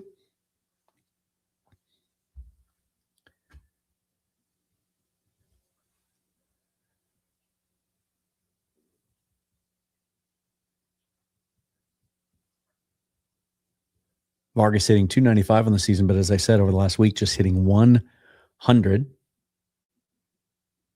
And Woo steps off the mound, looks down at second base. Everybody stays put. Don't know why he was looking at second. There was no runner there. 2 outs, top of the 5th. Woo with the 2-2 count. And the pitch right back up the middle for a base hit. Julio fields it cleanly. Gets the ball back into the infield. So the Diamondbacks threaten for the first time with a runner in scoring position. Now with runners at first and second, with 2 outs against Bryan Woo. Ball was up in the zone, just got way too much of the plate. Vargas smacks it into center field. Woo not hiding his disdain there. A little meeting on the mound at the moment.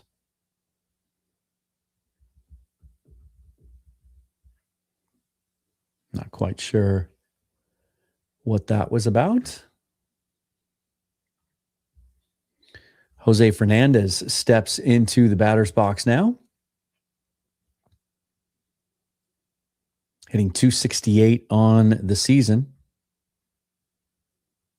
But just 200 over the last week. Grounded out in the 3rd inning. Runners at first and second, 2 outs. Woo's first dealing just catches the outside part of the plate for a strike. It is 0-1. He's been living ahead of these hitters for the most part tonight. Had a little bit of trouble in the 4th inning getting his first pitches over for strikes, but command's been good.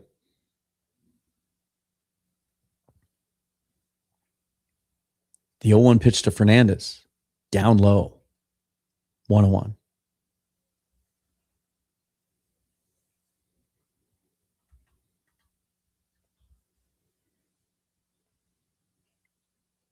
Bryan Woo now. The 1-1 pitch to Jose Fernandez. 2 runners on, 2 outs. Swung on and missed. Count is 1-2.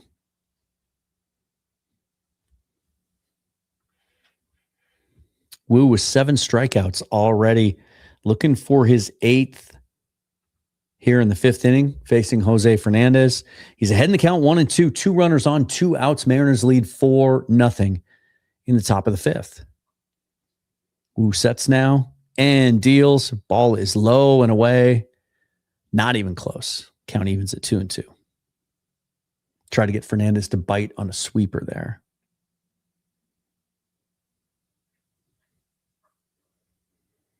Two's all around. 2 outs. 2 runners on. 2-2 count to Fernandez. Bryan Woo gets the outside corner. Gets Fernandez looking for his 8th strikeout of the game to end the threat in the 5th inning. Mariners continue to lead 4-0. Thanks for being here, you guys. 131 of you in here tonight. I appreciate that. If you would please give the channel a sub. If you're watching on Twitter, just click that little icon there that gets you over to actual YouTube and hit subscribe. I'd really appreciate it. Trying to get this thing going. I got to tell you, so recently, I don't know why it took me so long to watch the show, but I got into Brockmire a couple of weeks ago. We were house sitting for some friends of ours, house and pet sitting. And so it's awfully hard for me now doing this to not like try to talk like, is it James? James Brockmire. Beautiful day here at T-Mobile Park. It's hard for me not to do that, but there's such a great character. Binged that thing in like 2 days and wished there had been more seasons, man. Loved that show so much. Look who's here. Charlie the Unicorn, a grizzled veteran of Seahawks Forever and Seahawks Syndicate and all of that stuff. Over here on the baseball side. Thanks for being here, man. I appreciate it. Sub to the channel if you haven't already. I'd appreciate that. Yeah. He says, Colt Emerson, Alex Rodriguez 2.0. Let's pump the brakes a little bit. I don't know that he's ever going to have the power that Alex had. I mean, Alex Rodriguez, even before the steroids, right, was a legit 40, 50 home run guy.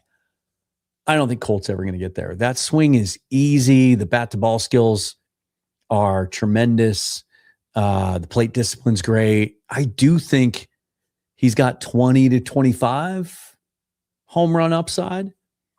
Maybe when all is said and done, you look back and maybe he has a year where he hits 30. I just don't think that's his game necessarily. But it's not his game. He's going to provide a little bit of pop. But A-Rod was special. He really was. Emerson, though, stepping in to start the bottom of the 5th, looks at a curve for a ball to start things off. He is ahead in the count 1-0.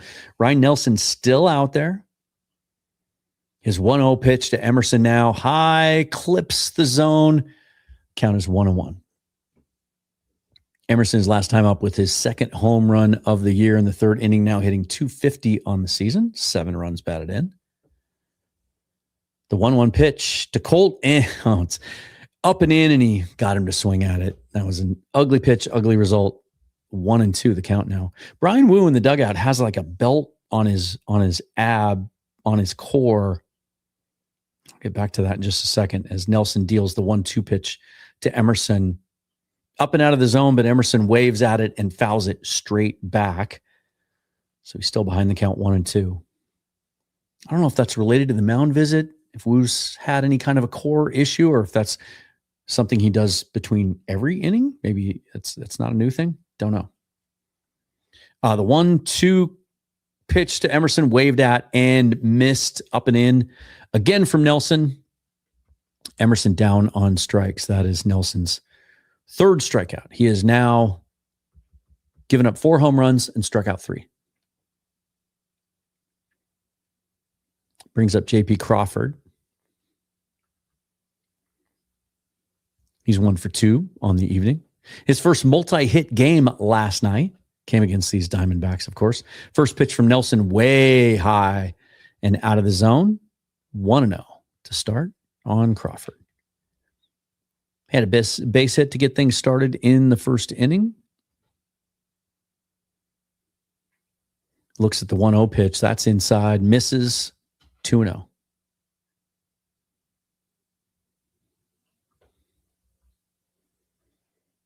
Next pitch will be Nelson's 68th. And Crawford swings and misses at that high in the zone. Kind of came up, really corkscrewed himself around on that one. Came up hopping a little bit. Might have turned his ankle slightly. He's just limping a little bit. Here's the replay. Yeah, that front, that lead foot, the way guys will turn it over sometimes when they're he's trying to hit the ball out of the ballpark there. Came up a little bit gimpy, but he's right back in there now. The 2-1 pitch from Nelson swung on and missed. Counts even at 2-2 now. JP couldn't catch up to the high fastball. Yeah, Brendan says oblique. Let's hope not. Man, that is a death knell in baseball. That is an injury you don't want to mess with as a core injury. That's what Cal's dealing with at the moment.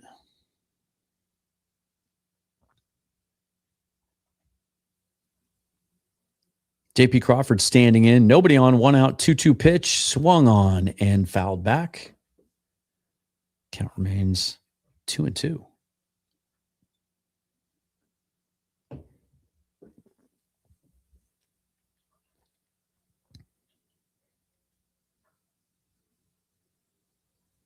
The 2-2 pitch now to J.P. Crawford. Swung on and fouled away. Nope, that one's down the left field line. A long run for Corbin Carroll, and he catches up to it on the chalk for the out. The way JP reacted to it, the way the ball looked off his bat initially on the TV angle, looked like it was fouled away, and then saw JP do one of those and realized that the ball might be in play, and it was. So now 2 outs in the bottom of the 5th. Brings up Julio again. He's got a home run tonight. 1 of 4 for the Mariners. That's how they lead this game. 4 solo home runs to lead 4-0. Julio with 10 home runs now in the month of May. He has never done that before in any one single month. Swings at the outside fastball, just kind of cues it off the end of the bat for a foul tip. Count is even at 1-1. 2 outs, bottom of the 5th. Mariners lead 4-0.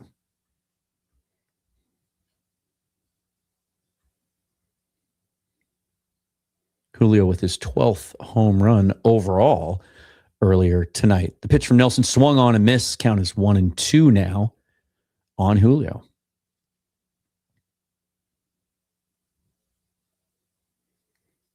Guys seem to be a little anxious this inning, jumping out of their shoes a little bit, trying to get another long ball. Nelson's really settled down.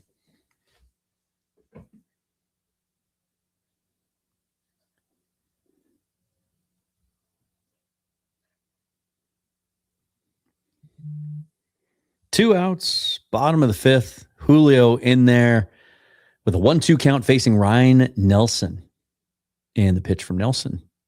Julio hits down the right field line over the reaching first baseman down the right field chalk, and he's going to cruise into second base with a stand-up 2-out double. So Julio, his second hit on the evening now, 2 for 3 with a home run and a double. That ball was smoked down the right field line. Fro is here, another regular from the Seahawks Forever side. Thanks for being here, man. Really appreciate it. Good to see you. It's been a successful night so far. We're about halfway into this one. The Mariners lead 4-0. And now another runner in scoring position. Julio at second base with Randy Arozarena up.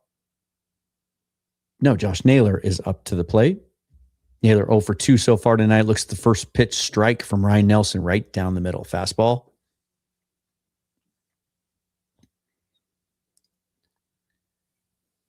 Be a good time for Josh to come through with his first hit of the night. Join the hit parade.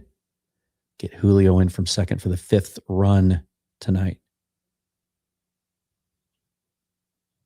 Second pitch from Nelson, curveball down low that Naylor swings over the top of. 0-2 the count now for Josh.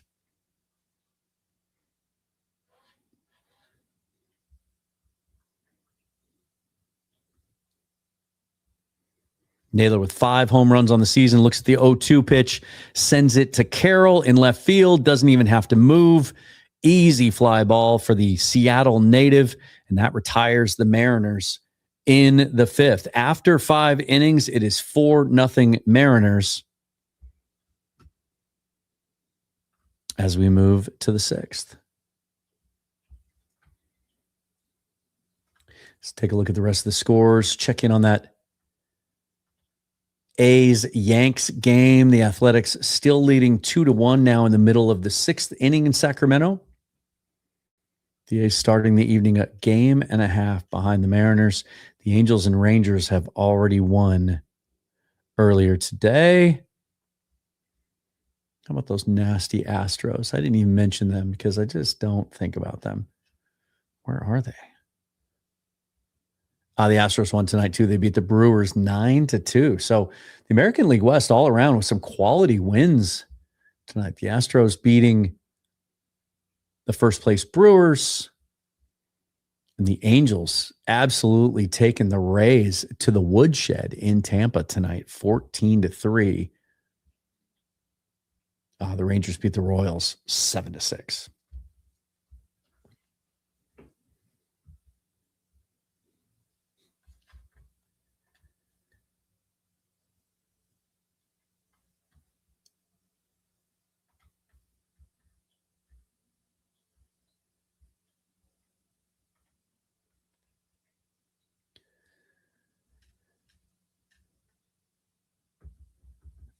As we move to the top of the 6th, Tommy Troy, Ketel Marte, and Corbin Carroll are due up for the Diamondbacks. Some congratulations being handed out in the dugout. What's going on? Oh, Cal Raleigh's back with the team. Look at that. Look who's back. I mentioned earlier that team reported Justin Hollander reporting that Raleigh's throwing up to 130 feet now, and he's taking swings from both sides of the plate. So really good sign that he's rejoined the team now back in Seattle to do some working out there. We'll see how long it is until he's ready to go out on a rehab assignment. Bryan Woo's first pitch to Tommy Troy is in there for a strike, 0-1.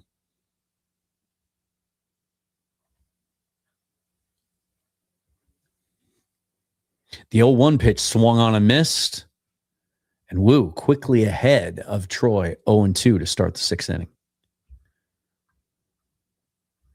If you're just tuning in, it has been a fantastic performance from Bryan Woo. He gave up a couple of base hits in the 5th inning, his only 2 hits of the night.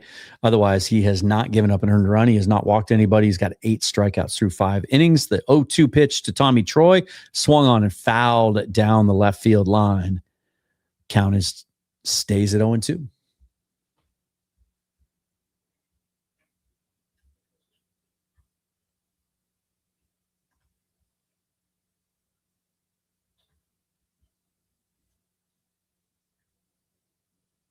Troy hitting 294 on the season, swings and misses for strike 3 on a pitch a foot outside the strike zone on the outside part of the plate. Sweeper from Woo that just kept breaking and breaking and breaking farther and farther outside. So what is that? His 9th strikeout now for Bryan Woo on the evening as Ketel Marte steps in to face Woo. Marte 0 for 2 tonight so far. Swings at the first pitch, hits it down the right field line, and it is just foul. That ball had trouble written all over it. Looked like it might have been right over the bag, but it is called foul. So the count is 0-1 after all that.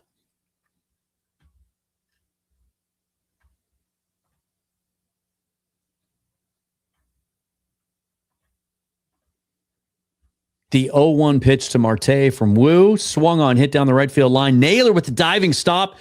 Turns, pitches it underhand to Woo at first base for the out. So Marte, same thought. Took it down the right field line. Straightened it out a little bit this time. But Josh Naylor with the outstanding athletic play there to dive.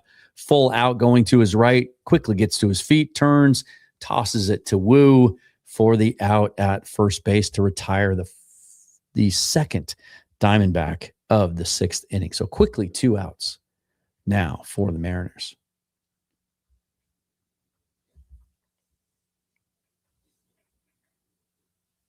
Brings up Seattle native Corbin Carroll. Standing in the left-hander's batter's box. Looks at the first pitch from Woo. It's just outside for a ball. Carroll struck out his first time up, hit a ground ball. His second time up, 0 for 2, hitting 291 on the season, 7 home runs. Hitting in the 2-hole. The pitch from Woo up high. Called a strike. Carroll is going to appeal it. This one's going to be close. So we go for the ABS challenge. Second one of the night so far. And that one just clips the top of the zone.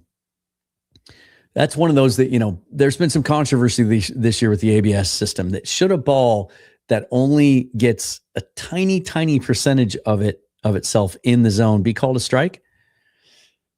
Well, it is. The next pitch from Woo hit to straightaway center field.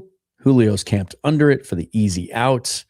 And that is it for the Diamondbacks in the 6th. So Bryan Woo continues to cruise now through 6 innings without giving up any runs. Hasn't walked anybody. 9 strikeouts through 6 for Woo so far. 79 pitches, 57 strikes. He's been really good. He's been really efficient. But yeah, that ABS challenge was just barely clipped the strike zone. But that's the way that the strike zone is written, even by the human eye. If any part of the ball clips the edge of the strike zone, it's a strike. And it's just now we get to see it in plain form, in visual form. So it's, yeah. Paul says, liking what I'm seeing. Thanks. I appreciate you. Thanks for being here. This will be a good time. And as we go, like I said, I'll try to do at least one of these watch parties a week in addition to 1 or 2 other topical videos that I'll do. And at times I'll get some guests on here. Talked to Michael Thompson today about the idea. Originally, when I started this channel a year ago, the idea was that Michael was going to help co-host this. Very, very knowledgeable baseball guy. He's written for baseball before on Soto Mojo for years. Really love his insight. It's just that his day job keeps him really, really, really busy this time of year. He manages Silverwood, Northern Idaho. A lot of you are probably familiar with that theme park, and this is their busiest time of year, so it's tough for him to get away. But he'll be on here from time to time. Casey McLean will join me at times and provide some analysis. So that'll make it even more fun as we ride this thing, hopefully deep into the playoffs, resulting in the Mariners' first ever appearance in the World Series. Win probability up to 95.7% now for the Mariners. Let's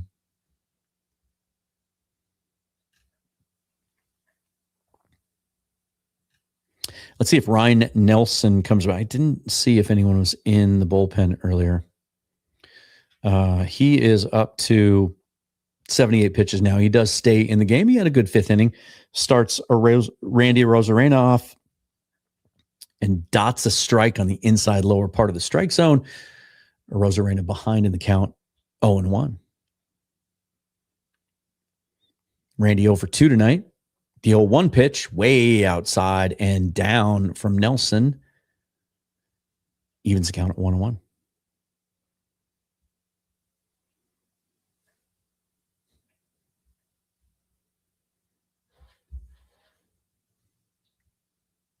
The 1-1 pitch from Nelson to Randy.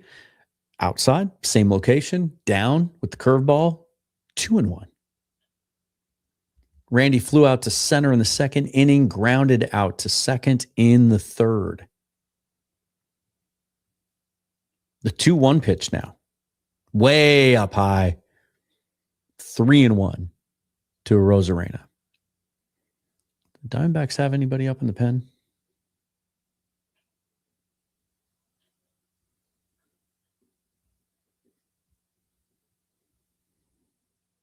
The 3-1 pitch now to Randy.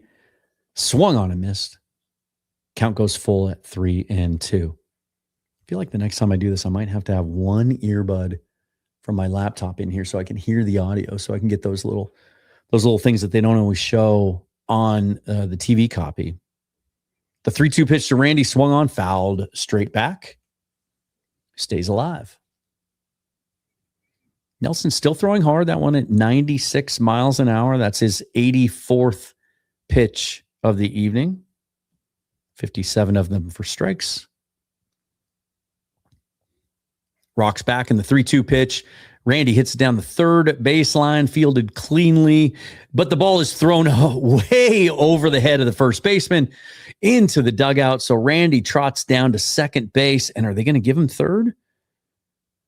They are not.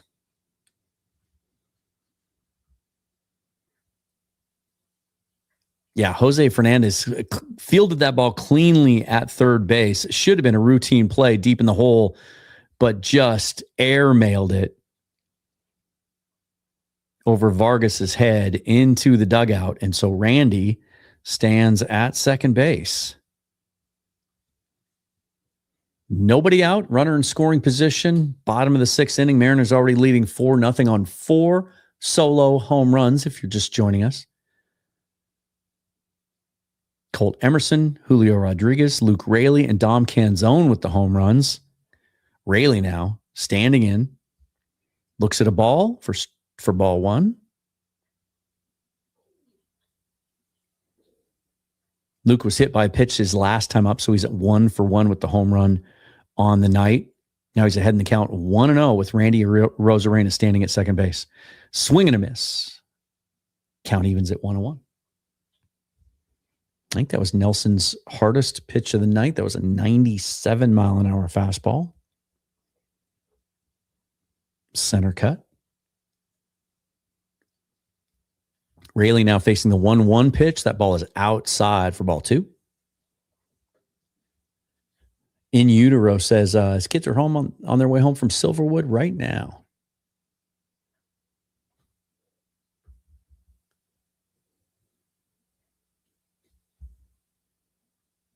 The 2-1 pitch from Ryan Nelson to Luke Raley is down low. So Nelson falls way behind at 3-1. He's got to come in with something here to Raley. He's got a runner on second base, already trailing 4-0 to the Mariners. This next pitch will be Nelson's 90th. Raley stands in, swings, pops that ball up. Oh, and it drops in down the left field line or into left field. Randy had to hold up because that ball coming off the bat looked like an easy pop-up.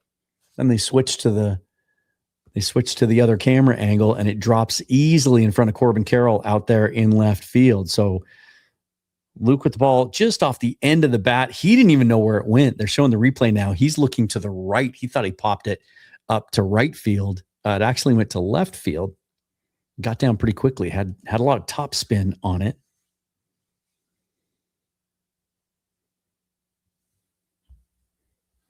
So the Mariners now with runners at the corners with nobody out. Bottom of the sixth. Now there's a meeting on the mound. I still can't tell if they've got anyone up in the bullpen. I would imagine that they do. Lauren says, we're back after dad duties. What did I miss? Don't know when you left exactly, but the Mariners are still up 4-0. Now they get somebody going in the bullpen. Ryan Thompson, the right-hander, is up and throwing. So just to reset, Mariners lead 4-0. It is the bottom of the 6th inning. They have runners at the corners with nobody out against Ryan Nelson, who has thrown 90 pitches now into the 6th inning. Cole Young steps in. He's 0 for 2 on the night. Looks at the first pitch down low, but it is called a strike. Just gets the bottom of the strike zone on a breaking ball. Young hitting .283 this season with runners in scoring position with 26 RBIs. Not a bad year, too. First full season for the young second baseman. Looks at the 0-1 pitch, and he fouls that one straight back, so he is behind Nelson now 0-2.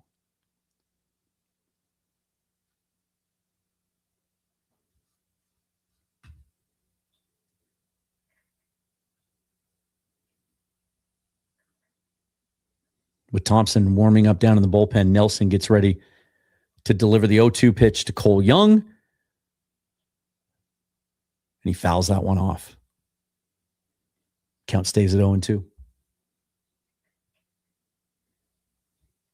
2 solo home runs in the second, 2 solo home runs in the third for the Mariners tonight. That is how they account for that 4-0 lead. But runners on the corner here, they're threatening with nobody out in the bottom of the 6th. The 0-2 to Cole Young, way up high for a ball.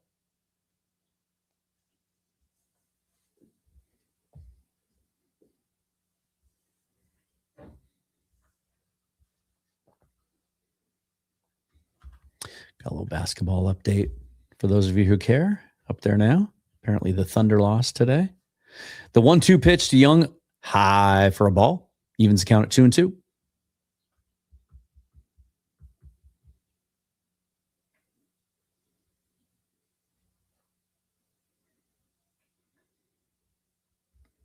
Don Canzone, who has homered tonight against Nelson, is in the on-deck circle. This might be Nelson's last batter.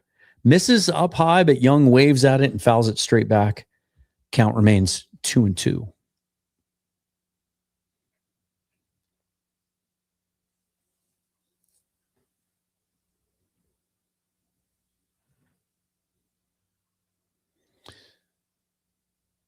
They're showing the Mariners on the dugout phone.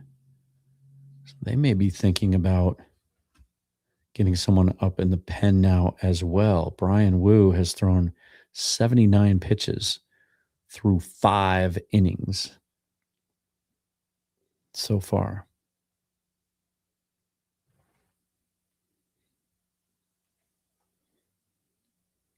Wonder there if the thinking is if the Mariners should add on a couple more runs here in the 6th, maybe you start thinking about not running Woo too long tonight. 2-2 count on Cole Young with runners at the corners. The offering from Nelson fouled away again. Young stays alive.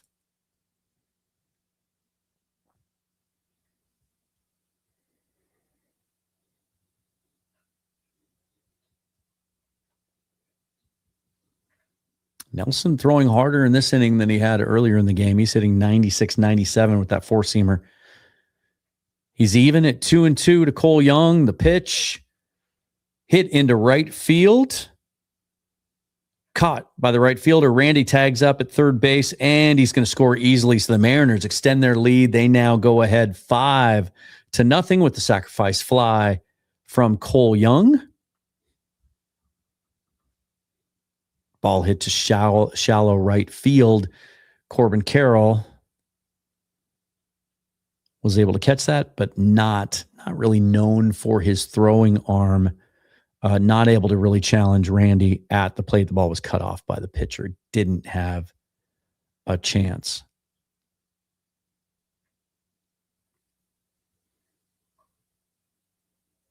So the Mariners now with 1 out in the bottom of the 6th inning, and it looks like the Diamondbacks are making a pitching change now. It's not a left-hander, despite the fact they have Canzone coming up next and Emerson 2 batters from now. But they are bringing in, let me see here. Let me find the numbers on this pitcher. It looks like an extreme side armor, judging by what we saw in the bullpen.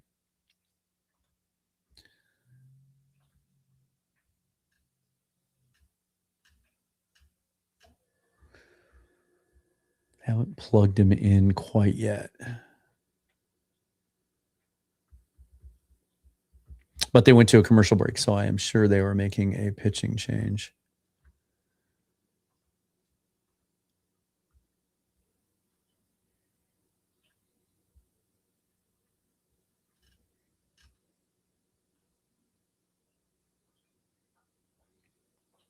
Mariners win probability now up to 97.7% after they extend their lead to 5-0.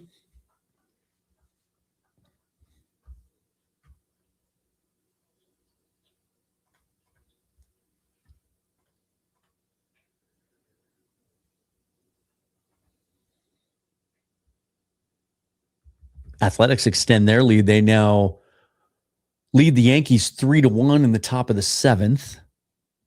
The A's, of course, a game and a half back of the Mariners. If you're just tuning in here, the Mariners now lead 5-0. They have 4 solo home runs and then a sac fly from Cole Young to drive in Randy Arozarena. The Diamondbacks now making a pitching change. Ryan Nelson finished after 5 1/3. He gave up 7 hits, 5 runs, 4 of them earned. He struck out 3, walked nobody, and he's pulled at 99 pitches. Known for giving up home runs. He certainly did tonight.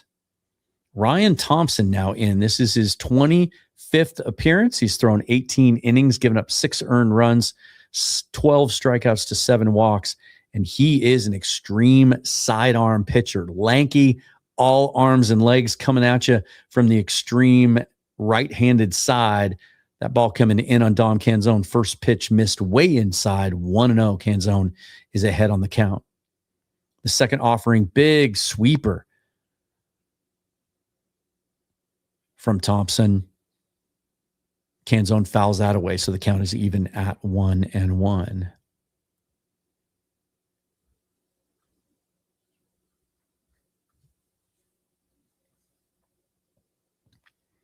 Thompson with the 1-1 pitch with a runner at first and 1 out. Canzone with the swing and bounces that ball foul. So he's behind in the count, 1-2. Canzone, one of the 4 Mariners with home runs tonight.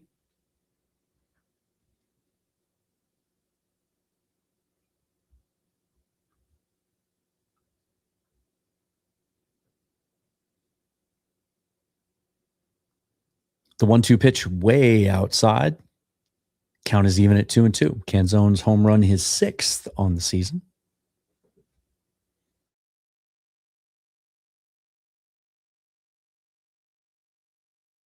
Interesting pitching change. They're showing the numbers now. Thompson actually left-handers hitting 304 against him. Canzone, of course, up now. Emerson, 2 batters from now. Canzone with the count even at 2-2. Fouls that one away. Count remains.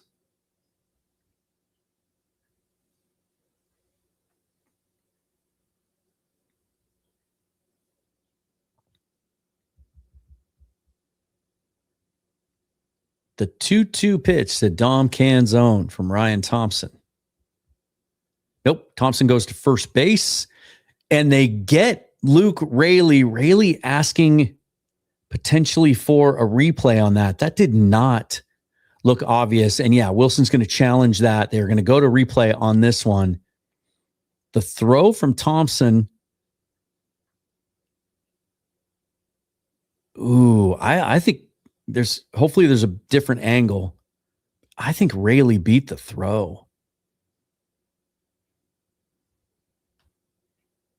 It may not be conclusive, though. They need an overhead. That's where the glove. I think he's in there.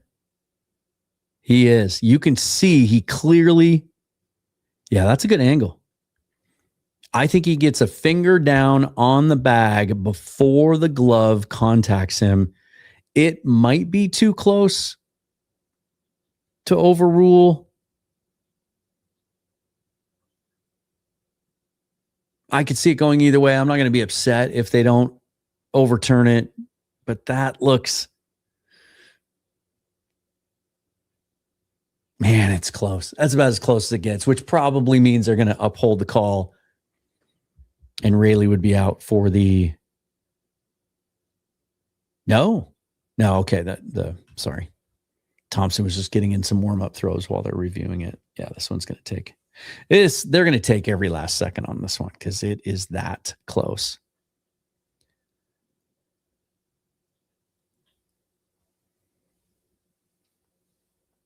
They may just leave this as is.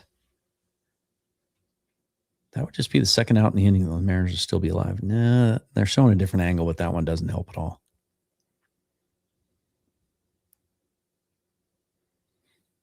Kind of surprised they gave that one to him on the field, though, because it was so close right in front of the umpire that, and the first baseman actually lost his balance and fell after he tried to make the tag. It just looked awkward. It wasn't one of those bang, bang tag plays at first base.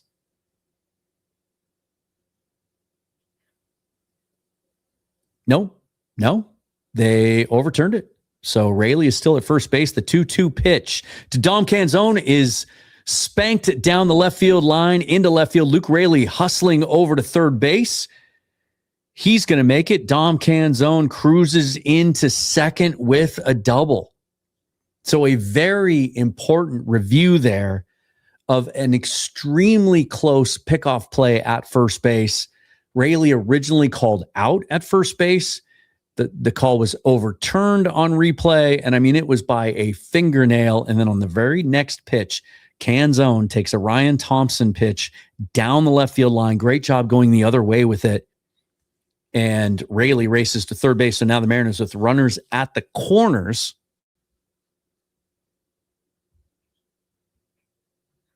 With just one out, threatening now two runners in scoring position for Mitch Garver, who's at the plate. This is going to be a nasty, tough assignment. Right-handers hitting under 190 against Thompson. Very, very tough angle for him coming right at you from the extreme sidearm right side. Ball cutting in across Mitch Garver. Now with the 0-1 pitch, and he swings and waves weakly at that fastball outside from Thompson.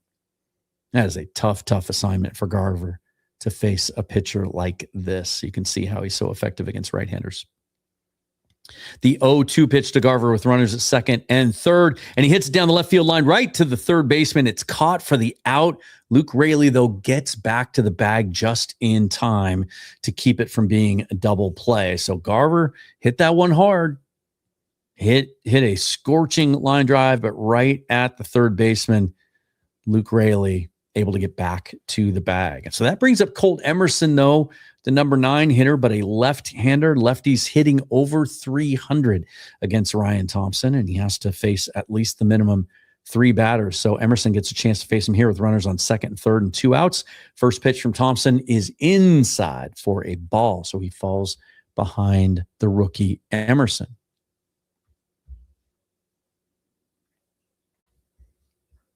Thompson readies, and the 1-0 pitch to Colt, the sweeper in there for a strike, evens the count at 1-1.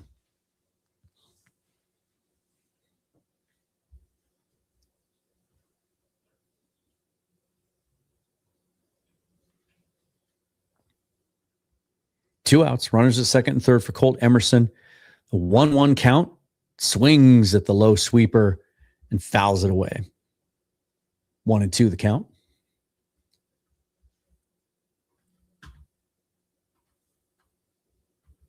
Mariners leading 5-0, bottom of the 6th, 2 outs. Runners at second and third for Colt Emerson, who's behind in the count 1-2. Thompson with the pitch, swung on, bounced up the middle, and an easy play there for Perdomo throws out Colt Emerson at first base to end the threat. Mariners through 6 lead the Diamondbacks 5-0. They lead them in hits 8-2. They played a clean baseball game so far. The Diamondbacks do have one error of their own. Lauren says, glad to see Emerson doing well, but with all the parental, I get nervous after Kelenic and Dustin Ackley. Yeah, I get it. It's human nature to think history is going to repeat itself, but I think this guy's different. I really do. I think he's different, and you can see it already. The approach, the swing, the plate discipline, and just the bat to ball skills. Like, he gets his barrel on the bat.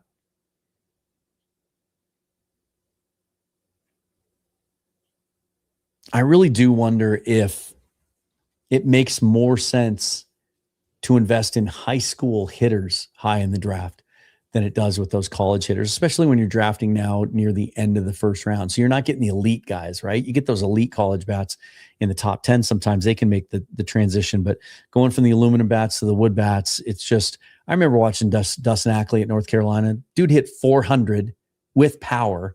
I saw him in the College World Series take a pitch the other way for a massive home run that just cleared everything in that stadium in Omaha. I thought he was a can't miss guy. I really did. I mean, the scouting report on him was he's going to challenge for batting titles. Never, ever saw what happened coming. Now, Kelenic was drafted out of high school. I just think in his case, and maybe he never would have made it, he was rushed. He was rushed through the system too aggressively because they needed bats and they needed a spark. He should have spent a lot more time kind of easing his way up through the ranks. It seems like the Mariners since then have really dialed in their development process with hitters. They don't push them too soon. Great example right now, Felton Celestin has been as hot as anyone in the minor leagues, had a 24-game hitting streak recently in Everett. He's hitting like 340, I think, on the season. He's just been red hot. And they're not moving him up yet. He's still really young. I think he's still just 20 years old. They're going to leave him down there, watch him struggle a little bit. Jerry likes to see guys have to struggle and come back from it. We are in the top of the 7th now. Geraldo Perdomo swings at the second pitch from Bryan Woo and grounds it to Josh Naylor, who underhands it to Woo for the out at first base. 2 pitches and 1 away in the 7th. Woo so far tonight, 6 1/3, only 2 hits allowed. Those were both in the 4th inning. No walks, no runs, of course, 9 strikeouts, and he is at 81 pitches now into the 7th inning. That brings up Moreno. 0 for 2 on the night with 2 strikeouts. Woo's first pitch swung on and fouled back by Gabriel Moreno, hitting .263 on the season. As I said, 0 for 2 tonight with 2 strikeouts. The Diamondbacks cleanup hitter this evening. Woo ahead in the count, 0-1. The offering up high, called a strike, and it's being appealed by Moreno. He's going to win this ABS challenge. That was clearly based on the tracer that's on the screen. That was a ball. So the count's going to be even at 1-1, and it certainly is. Somebody asked me earlier, and I don't think I put it up. Shoot. Somebody asked me if I like the ABS system, and I do. Really, really like it. Now it seems like they're really getting it dialed in. Ground ball to JP at short. Tosses across the diamond to Naylor to retire the batter. Moreno is out, and that is 2 quick, easy outs in the 7th inning.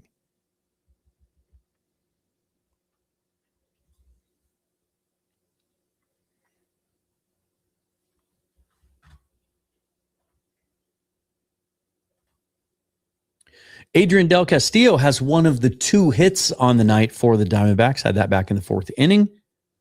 Faces Woo here. First pitch, swing and a miss at the high fastball for a strike. 0-1 the count. Top of the 7th, 2 outs. Mariners lead 5-0. Bryan Woo has been outstanding tonight, as he has for the most part since the beginning of last year at T-Mobile Park. He has been rolling tonight. The 0-1 pitch to Del Castillo. Swung on, hit to Cole Young. Easy play for the youngster. Not the easiest throw in the world, though. Draws Josh Naylor slightly off the bag, but he's able to make the play. So an easy seventh inning, and Bryan Woo is cruising. Just 86 pitches now through 7 innings with a 5-0 lead. Great performance so far from Bryan Woo.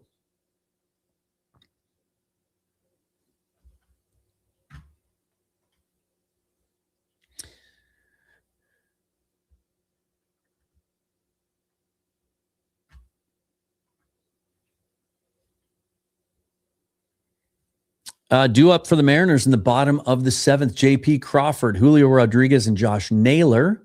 Crawford 1 for 3 tonight. Julio 2 for 3 with a home run and a double. Naylor has yet to get off the schneid. He is 0 for 3. We'll see who the Diamondbacks send back out there on the mound. They finished the 6th with Ryan Thompson, the right-handed side armor.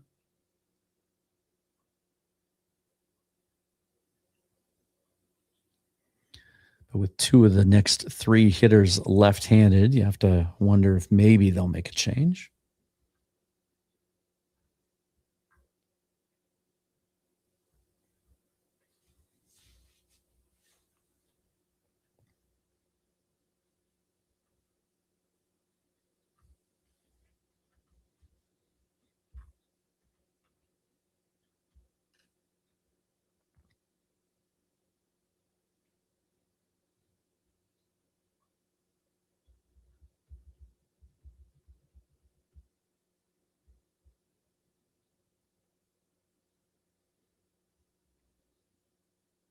Good crowd on hand tonight at T-Mobile. Saturday night, nice evening. First Place Ball Club should be a good crowd, right? J.P. Crawford steps in, and Ryan Thompson still in the game. The big, tall, lanky, right-handed side armor. Lefties are hitting over 300 against him. J.P. with a hit tonight in the first inning. Fouls that one down the right field line, so he's behind in the count 0-1. JP with his first ever multi-home run game as a Mariner last night against these Diamondbacks, a 7-6 win in 10 innings. The 0-1 pitch to JP swung on and missed. 0-2.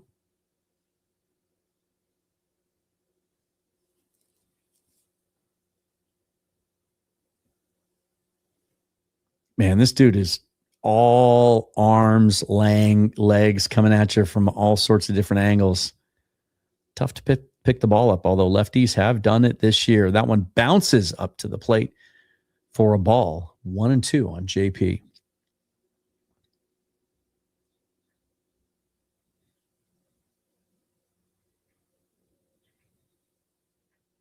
Thompson set the 1-2 pitch down low again. Count evens at 2-2.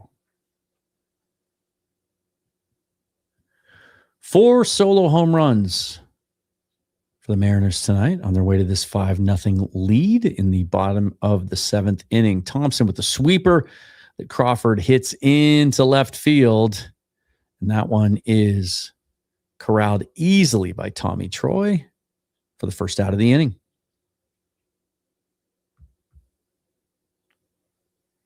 Mariners win tonight. They win the series, of course, against the Diamondbacks. And then their next 6 series are against teams that currently have a losing record. Chance to really take control of the American League West before the schedule gets tougher, especially when you look ahead to like late August and September.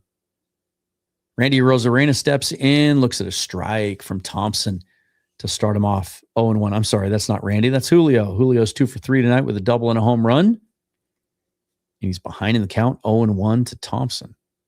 The 0-1 pitch, swing and a miss. That is nasty, nasty stuff. That is why Ryan Thompson is only allowing a 187 batting average to right-handers this year. That ball is tough to pick up, and it is moving right to left, tailing away from you. He's ahead of the count 0-2 to Julio here, and the pitch way outside. Tried to bait him into swinging one out there again, but he misses. Count is 1-2 now on Julio.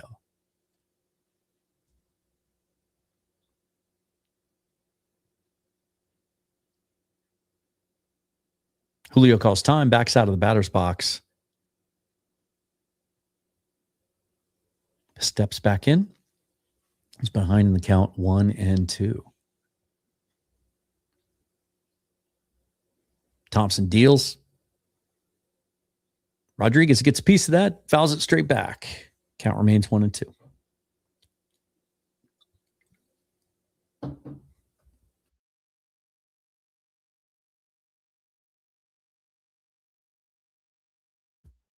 Sixteen of his 22 pitches have been strikes so far for Thompson. The 1-2 pitch to Julio. Popped up to left field. Troy settles underneath it. And 2 outs for the Mariners in the bottom of the 7th. That'll bring up Josh Naylor, who's 0 for 3 tonight. But again, left-handers hitting over 300 against Thompson. Let's see if Naylor can get something going here. Get a runner on base. Hey, there's our old friend down in the dugout, down in the bullpen.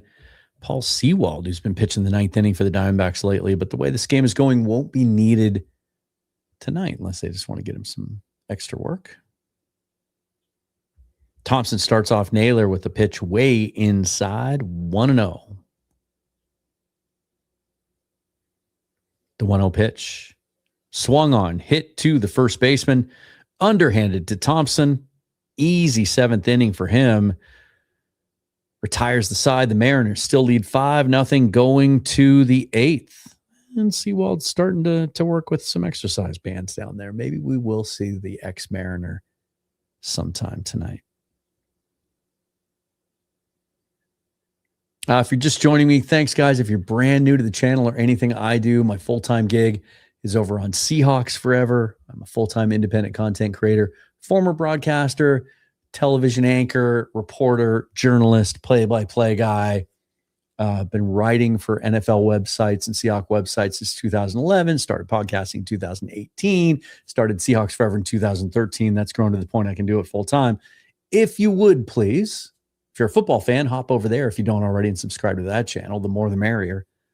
But here, trying to build this one up now with some more consistent content, some topical videos a couple times a week, and then these live watch party play-by-play sessions at least once a week until we get into some more important games later in the season.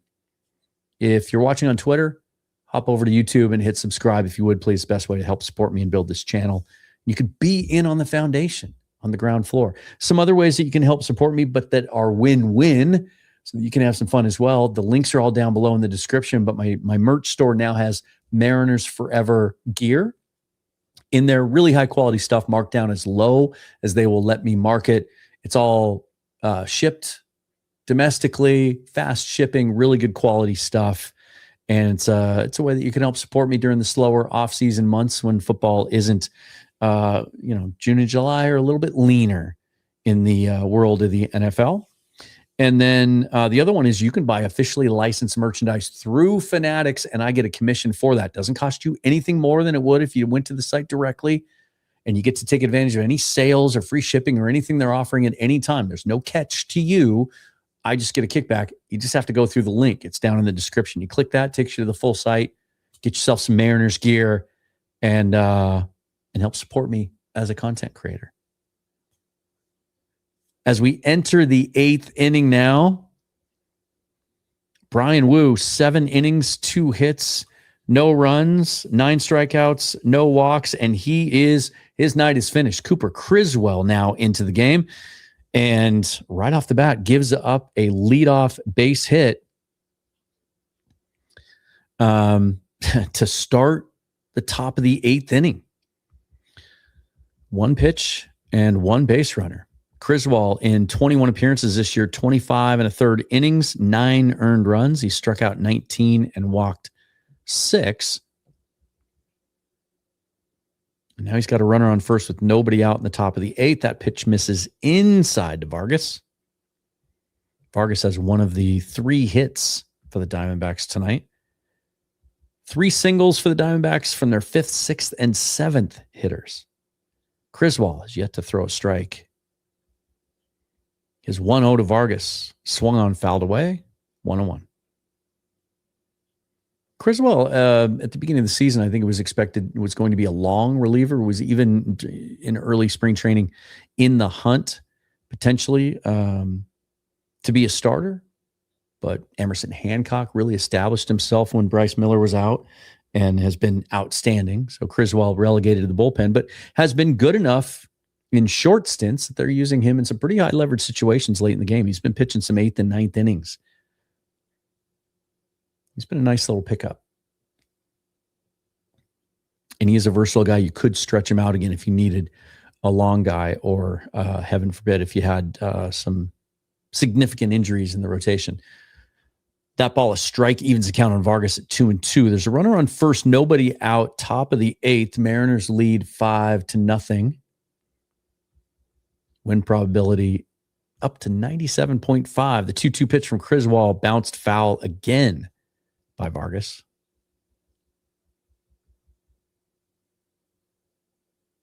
How about a ground ball here for a double play? How about that? Count is 2-2 on Vargas. Cooper Criswell in for Bryan Woo. That ball's fouled away again. Count stays 2-2.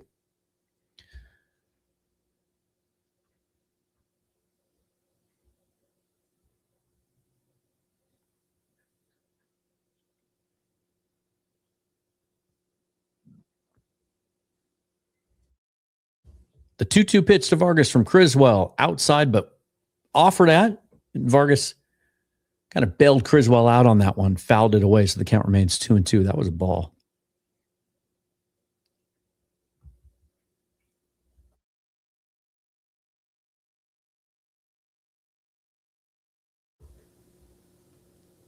Criswell sets. The 2-2 pitch. Fouled off again.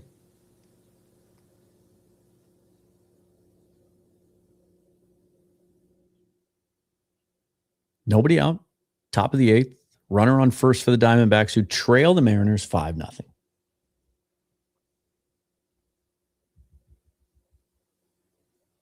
The Criswell pitch. Popped up. JP waiting under it at shortstop, and Criswell comes all the way back. Was behind in the count to start with and gets the out. So 1 out now for the Diamondbacks. Runner on first. Fernandez now stepping in. Jose Fernandez, the third baseman tonight. He's 0-2 tonight with one of the strikeouts against Bryan Woo. One of his 9 strikeouts tonight. Woo was outstanding. We'll get into his performance between innings here in just a little bit. First pitch from Criswell is a strike. 0-1. 1 out, 1 runner on, standing over at first base. Criswell, the 0-1, fouled away. 0-2. Criswell is a quick worker. Pretty deliberate out there. Intentional, I should say. Deliberate is the opposite of quick, isn't it? Sorry. Rusty, you guys. I'll get it back.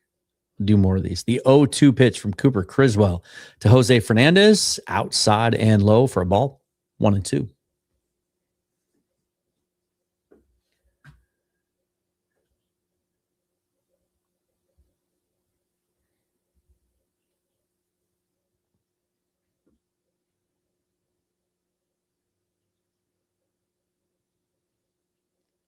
One out, runner on first, a 1-2 count to Jose Fernandez. Criswell deals.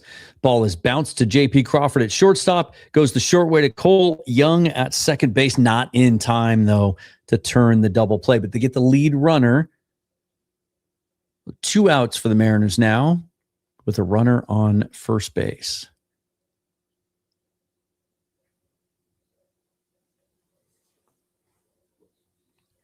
Meanwhile, the Athletics extend their lead at home against the Yankees tonight, 5-1 now in the bottom of the 8th inning.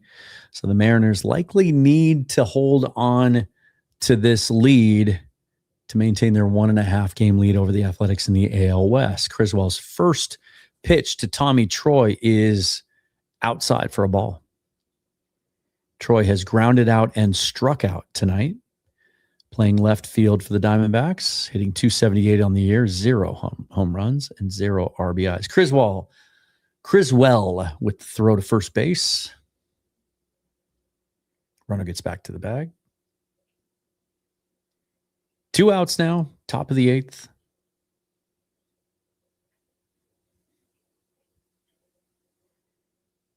Criswell behind in the count, 1-0.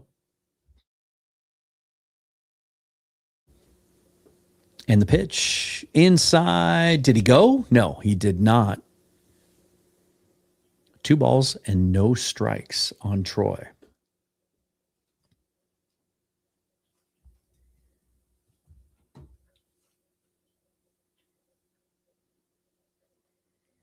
The 2-0 fouled away.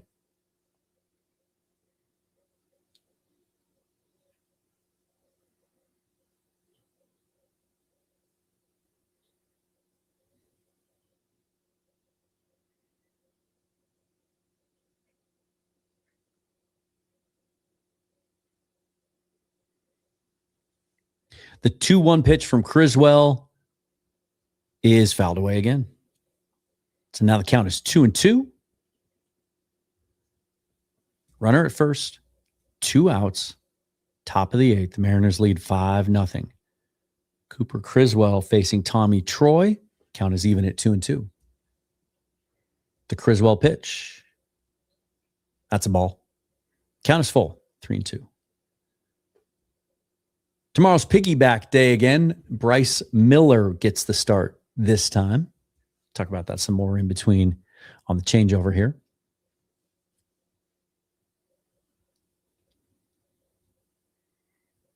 Meanwhile, Tommy Troy with a full count standing in against Cooper Criswell. Throw over to first base, not in time. Looks like Jose Ferrer getting up and working in the bullpen now. Looks like he'll get the 9th inning tonight. No need for Brash or Munoz in this one. The Criswell offering up the middle. Cole Young ranging wide to his right. Makes the play, gets the throw to first base in time to get Troy. Another fine defensive play for Cole Young, and the Mariners maintain their shutout through 8. 5-0 lead over the Diamondbacks. As I said, so Bryce Miller now, as they've alternated each time, gets the start tomorrow. He'll be followed by Luis Castillo in the piggyback. Each pitcher, they got some clarity this week. The Mariners just didn't communicate the whole plan well enough, which led to Miller and Castillo both being ticked off after both their starts. Remarkable to me that you wouldn't sit these guys down in advance. There was some talk this week that maybe the fact that Cal Raleigh wasn't here impacted that because he's such a good communicator with his pitchers. Shouldn't matter. Managers should have sat these guys down, let them know exactly how this was going to go. They did not. Well, now they've had meetings this week. In fact, Jerry DiPolo got involved, individually met with both Bryce Miller and Luis Castillo. Apparently, kumbaya, everyone's okay with this now, all on the same page. And also apparently the way this is going to work, tomorrow will be the last day of the piggyback. And then after that, for the foreseeable future, at least indefinitely, they're going to go to a true 6-man rotation. So then the question becomes less about, well, how you going to handle the piggyback thing, and more about how is the extra day's rest going to impact the other 5 starters. There can be good and bad with that. Some guys, it gives you that little bit of extra rest, maybe a little uptick in velocity. You're a little fresher. You can go deeper into a game. But other guys are so that routine, right? That internal clock of being ready, and you've done this for so many years, of being ready every 5th day to pitch. How much does that impact the performance on the field, changing their preparation routine? So we'll see how that goes tomorrow in what appears to be, and hopefully will be, an opportunity to go for the sweep for the Mariners. as they will win the series if they hang on to this game tonight. We are entering into the bottom of the 8th inning. Luke Raley and Cole Young are next up for the Mariners. I'm sorry, Rosarena first. Randy, then Luke, then Cole Young. Facing a new pitcher now for the Diamondbacks. Rosarena fouls the first pitch off.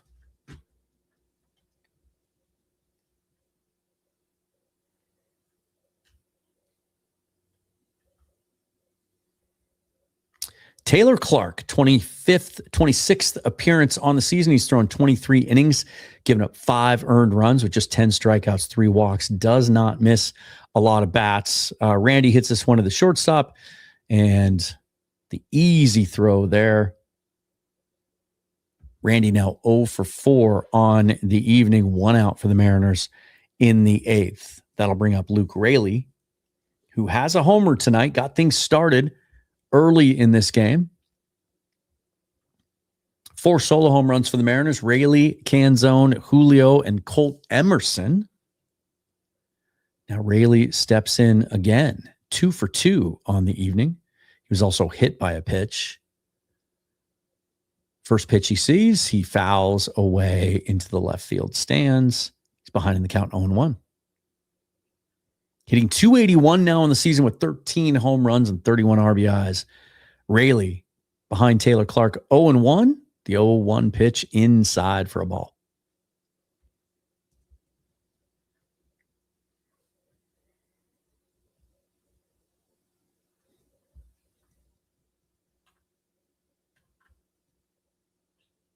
The 1-1 pitch to Raley. Swung on and bounced foul, 1-2. Charlie asks, have they said if they're going true 6-man or they're going to skip a start for each starter, keep guys fresh? It sounds like they're going to go true 6-man rotation, which would mean, yeah, if there's some off days, then maybe that'd be a 7th or a 6th day of rest for those guys. It'd be interesting to see how they handle that part of it. That pitch from Clark is low and outside for a ball. 2-2 now to Raley. He was 2 for 2 on the evening with a single and a homer, his 13th on the year. Clark deals to Raley the 2-2 pitch. Fouled away again.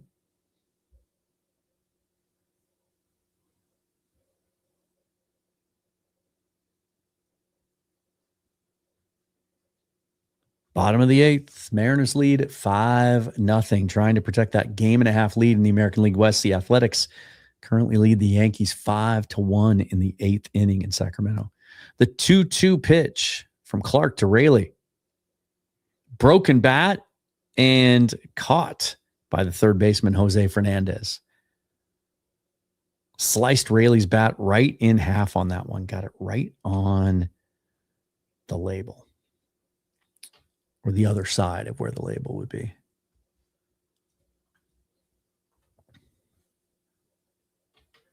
The Mariners with 8 home runs through the first 2 games of this series so far. Hitting .300 with runners in scoring position. Cole Young steps in against Clark. Hits the first pitch he sees into the left field gap for a base hit. Young's first hit on the night. Takes the turn at first base.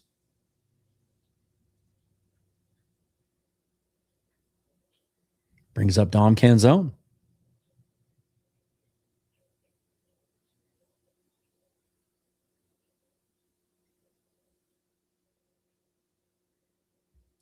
Canzone 2 for 3 tonight with a home run and a double.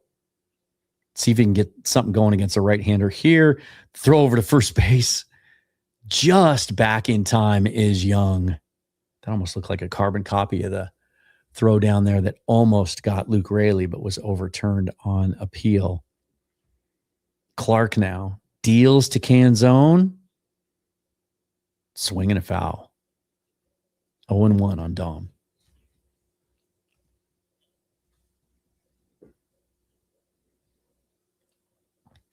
Before arriving in Seattle, the Diamondbacks had won 5 straight games, although 2 of those were against the Rockies, 3 against the Giants. It goes back even further. I'll tell you in a second. The 0-1 pitch to Canzone down in the dirt. Count evens at 1-1. They had won 10 of their last 11 coming into Seattle. All 10 of those wins came against either the Rockies or the Giants. Got to consider the competition. The 1-1 pitch to Canzone is tapped to the second baseman. That's going to be an easy play, and that will retire the side in the 8th inning. The Mariners still lead 5-0 going to the 9th. And it looks like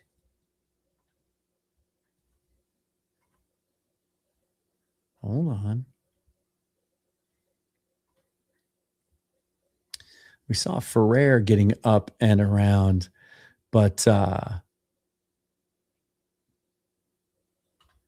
looks like it's going to be Alex Hoppe coming in to pitch the 9th inning with a 5-0 lead.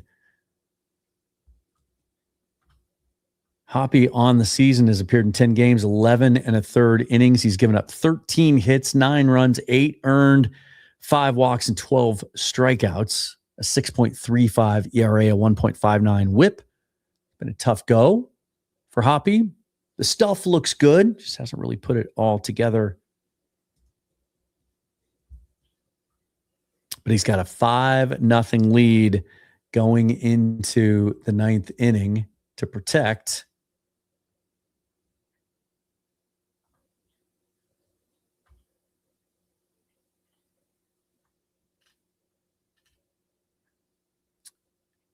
And he will be facing the top of the Diamondbacks order. So he will be facing Ketel Marte, Corbin Carroll, and Perdomo.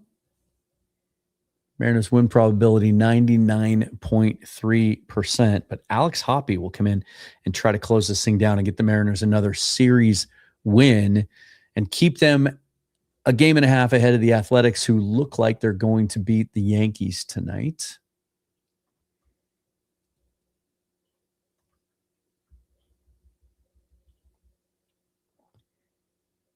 Yeah, the A is now top of the 9th, lead the Yankees 6-1 at home. So trying to close that out. There's one. The Yankees are down to their last 2 outs.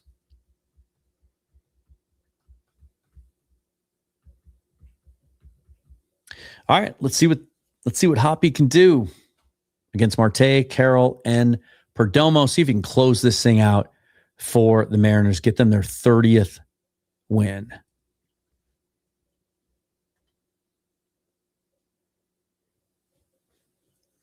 And get them over 500 for the first time this year. The 1-0 pitch to Marte, down low. Hoppe misses. He's behind quickly, 2-0.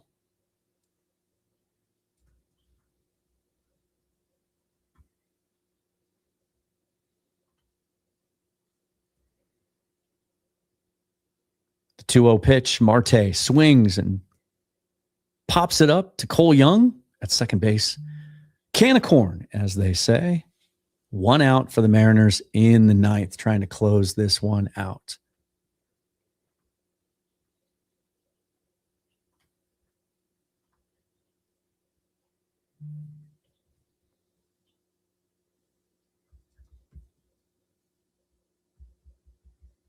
Corbin Carroll steps in. He's 0 for 3 tonight. The Seattle native looks at a ball from Hoppe. That ball was bounced about 3 feet in front of the plate. Try to get a curveball in there to start him off, and nothing doing. 1-0, Corbin Carroll. Hoppe into the stretch and delivers the 1-0 pitch to Carroll. Down low again, but this time Carroll swung over the top of the same curveball. Count evens at 1-1.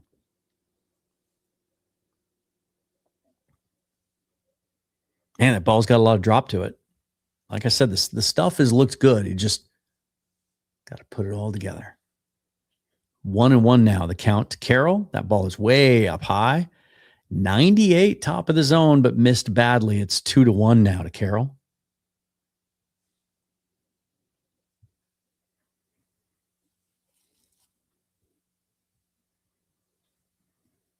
And the 2-1 pitch swung on and missed. Count is even at 2-2.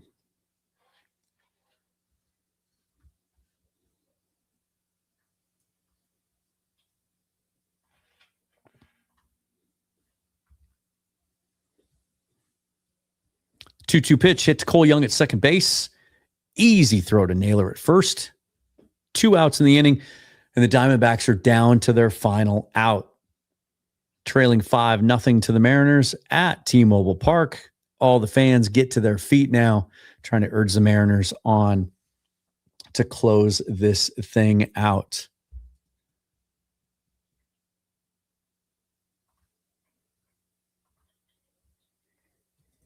Facing Geraldo Perdomo, who's 0 for 3 tonight with a strikeout. The first pitch to him is in there for a strike.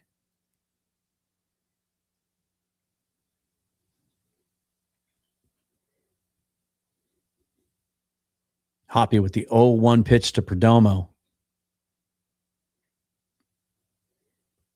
Fouled out of play. 0-2. Diamondbacks down to their final strike in this one.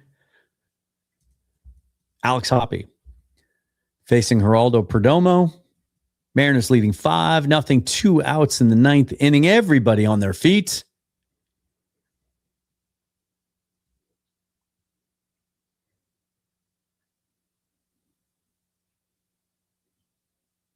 The 0-2 from Hoppy. Down in the dirt. 1-2.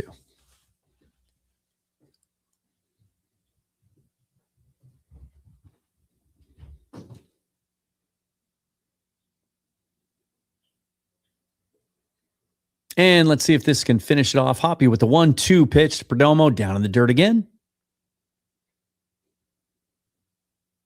Boy, he likes throwing that curveball. Kind of an old school over the top curveball that breaks 12-6 and breaks sharply. Just has trouble with his release point there. Has trouble getting that in the zone, or at least close enough for anyone to offer at it. Count is even at 2-2 with 2 outs here. Mariners leading 5-0. Hoppy to Perdomo, and it is popped into left field and slicing out of play into the stands.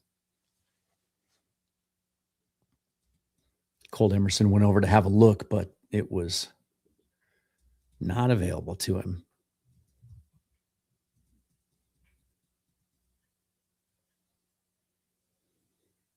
Alex Hoppy, the 2-2 pitch to Perdomo, fouled straight back. Perdomo staying alive.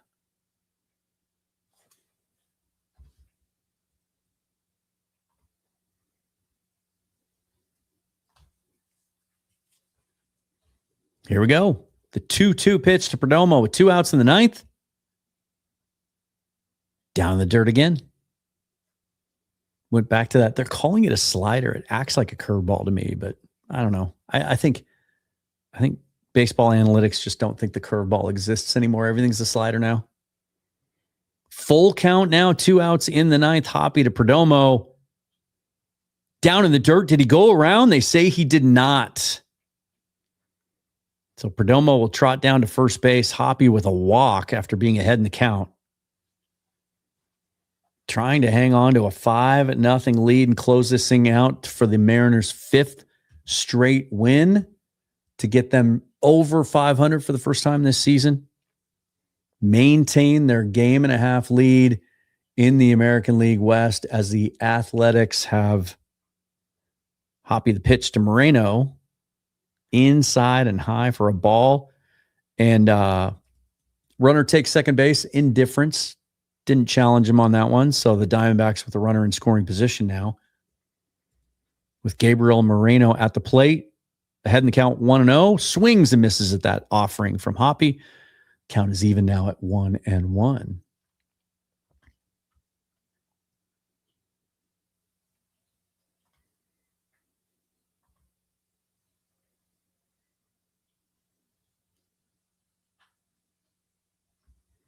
Yankees have a little something going in that game down in Sacramento. Hoppy misses again down and low with that breaking ball. Falls behind Moreno now 2-1. Runner at second. 2 outs. Bottom of the 9th. Mariners leading 5-0. Alex Hoppy trying to close this one out. Having a little trouble here in the 9th. The 2-1 pitch to Moreno in there for a strike. Evens the count at 2-2. And again, the Diamondbacks are down to their last strike.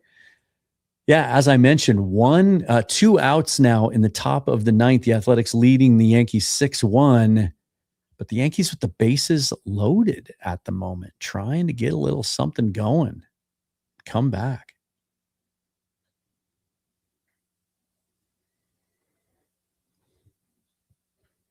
The situation in Seattle. Mariners lead 5-0. Bottom of the ninth. 2 outs. Runner on second. A 2-2 count on Gabriel Moreno. Alex Hoppe trying to close this one out. Just needs one more strike. And that pitch misses down and away. Ball gets by Mitch Garver, and the runner scores. That ball got by Mitch Garver, went all the way to the backstop. I don't know if he forgot there was a runner on second. He pulled up. That's an absolute miss by Garver. You see the replay, and he turns around to look back at the field, and he's jogging. His first couple of steps are lazy. The next pitch from Hoppe, though, up the middle. JP corrals it, throws it to first base to Naylor to get the out, end the game, but unfortunately costing the Mariners a shutout win because Mitch Garver, with the lazy reaction behind home plate to the ball getting past him, didn't hustle enough, allowed the runner to come all the way from second base to score. That's inexcusable. Fortunately, does not impact the bottom line. The Mariners win this one 5-1. So their 5th straight win. They move above 500 for the first time all year at 30-29. And depending on what happens down in Sacramento, at minimum, they maintain their game-and-a-half lead. First place in the American League West. They win the series. They have a chance to go for the sweep tomorrow at 1:10 Pacific time with Bryce Miller starting the game and Luis Castillo to follow. Let's here, I should switch over here on my MLB TV and just see if I can get to this athletics game here. On this day in 1988, Dave Henderson walked off the Bases loaded, 2 outs. Yankees trailing 6-1 against the A's. This game is in West Sacramento. The wind is blowing out. You can see the flags the way they were for the Mariners. Was that game 2 when Raley and Canzone homered down there? They make a pitching change. Scott Barlow in now. His first pitch misses down low. I'm going to call this game here for a minute. Let's see if the Yankees can mount an impressive comeback. Ben Rice, their DH, he's 1 for 3 tonight, hitting .304 in the season with 17 home runs. Wow. Couldn't have told you who Ben Rice was before 20 seconds ago.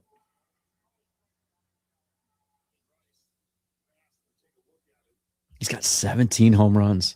That's crazy. Oh, and he missed an ABS challenge too. So that ball is... Oh, no. He won the challenge. It was called a strike. Asked for a challenge. So now he's ahead in the count 2-0. With the bases loaded, 2 outs, Yankees trail 6-1 to the Athletics. And that pitch misses outside. So it's now 3-0 on Rice. If Barlow can't find the strike zone on this one, the Yankees crawl to within 4 with the tying run coming to the plate. This is getting a little interesting. And the 3-0 is called a strike on the inside corner. He's going to appeal it, but it sure looked, based on the tracer, like that caught just enough. Yeah, that's a strike. He missed that challenge. It was a good challenge, good pitch to challenge, but he missed it. So the count is now 3-1. Yankees down to their last strike. The Athletics trying to win this one 6-1 to stay within a game and a half of the Mariners.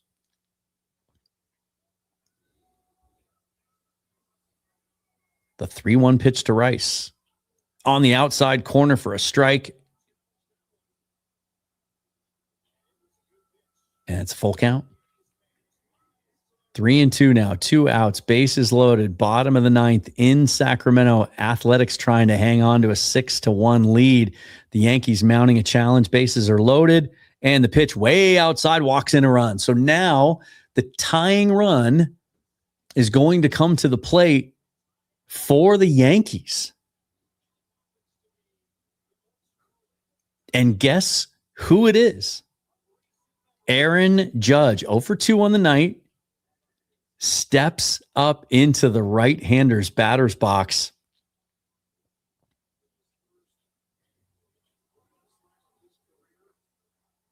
With the bases loaded down 4, the first pitch outside for a ball. Well, this is fun. Some bonus baseball, you guys. Scott Barlow, the right-hander, facing Aaron Judge, bases loaded, 2 outs, bottom of the 9th. Yankees down 4 against the Athletics. The pitch swung on and missed by Judge. He was trying to tie the game up there. Yeah, he was not cheated on that swing. Great pitch from Barlow.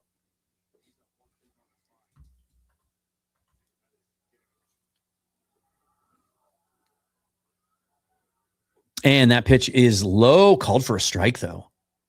Just barely nicking the strike zone. So now the Yankees are down to their final strike.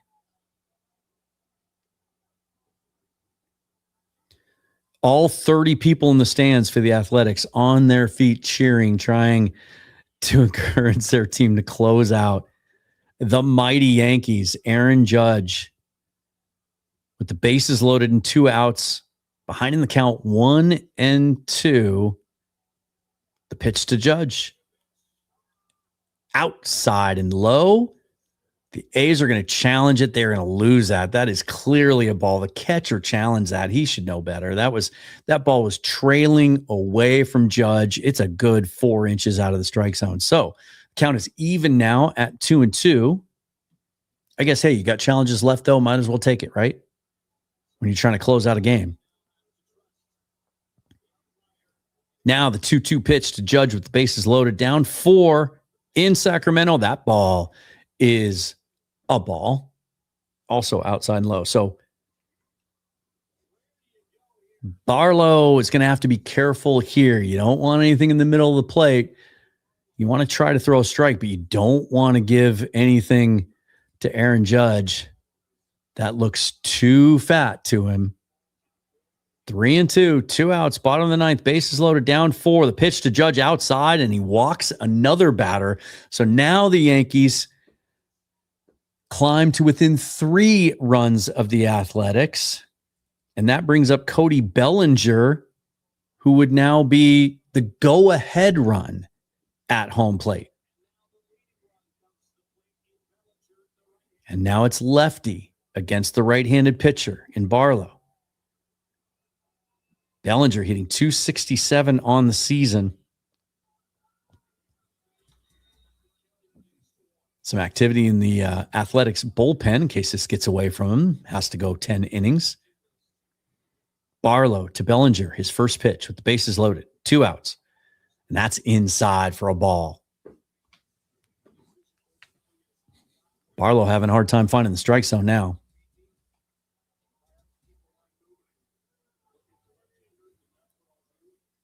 The 1-0 to Cody Bellinger. Misses inside again.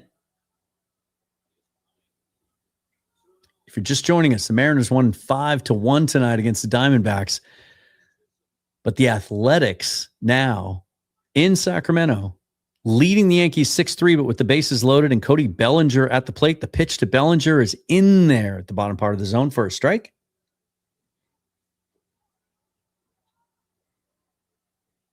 Mariners would love to see Bellinger get a hold of one here. Give them a chance to extend their lead in the American League West to 2.5 games. The 2-1 to Bellinger. Misses badly inside again.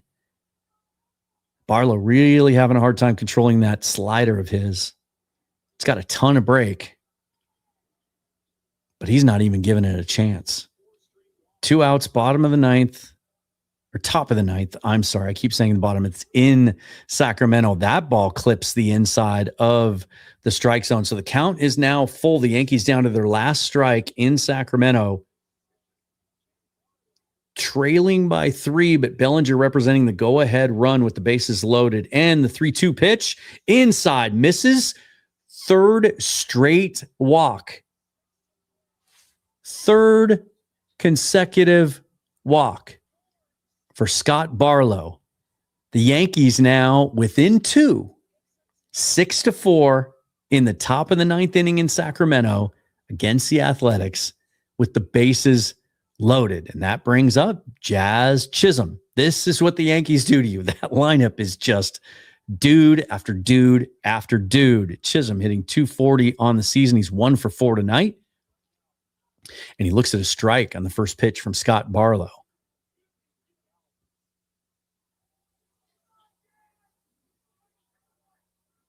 And now you're in a situation where you just get a ball to land in the outfield somewhere. Now you find some grass, and this game's tied up. Barlow misses badly inside. Count is even on Chisholm at 1-1. Jazz just trying to find some outfield grass somewhere. Tie this game up. The 1-1 down low. Misses again for a ball. Jerry Gone Fishing says Yankees don't even have to swing the bat. They can tie the game. Not the way this kid's having a hard time finding the strike zone. The 2-1 pitch to Jazz Chisholm now with the game on the line, and that's a strike. Chisholm nodding his head. He saw that. Yep. Watch that right down the pipe. So now the Yankees down to their last strike. Again, the 2-2 pitch from Scott Barlow to Jazz Chisholm with a chance the Yankees to come all the way back in this one. Trailing by 2 with the bases loaded. Swung on by Chisholm down the right field line. Bounces it to the first baseman. He makes it to the bag, and so the Athletics win. Well, that was fun. That was some free bonus baseball, right? Put this away. So the Mariners maintain their 1.5 game lead in the American League West now with their 5th straight win. Let's take a look at let's take a look at that final box score.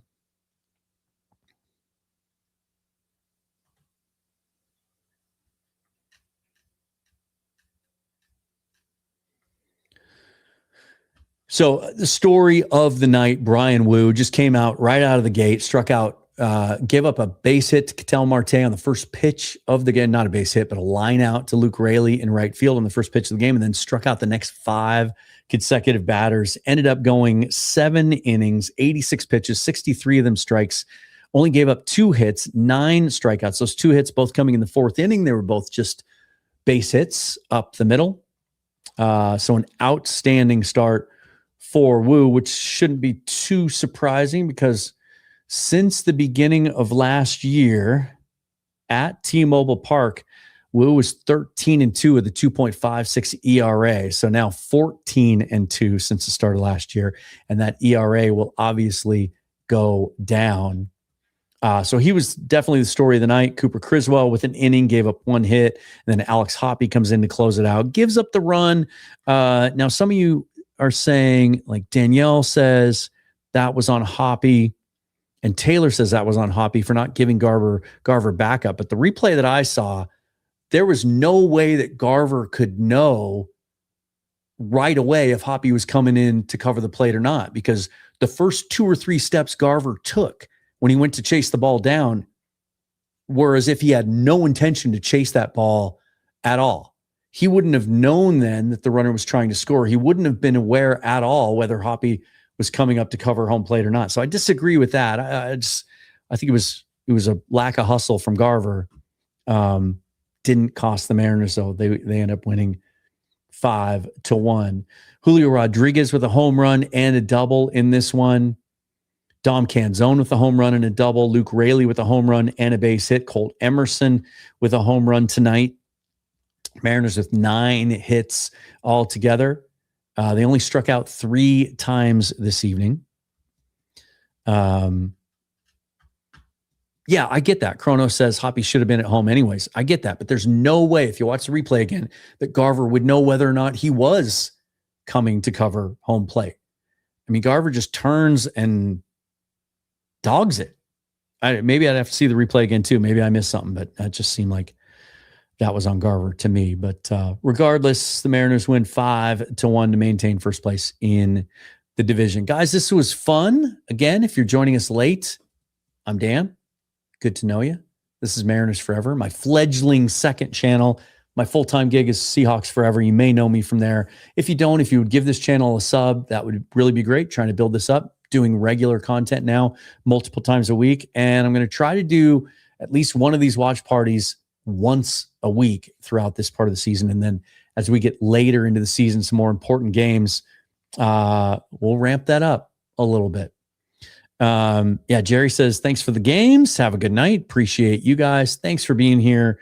Again, check the description down below. There's some cool stuff that you can get in on that would get you some stuff, but also help support me as a full-time independent content creator as well. Let me throw this is kind of my Mariners Forever theme song here.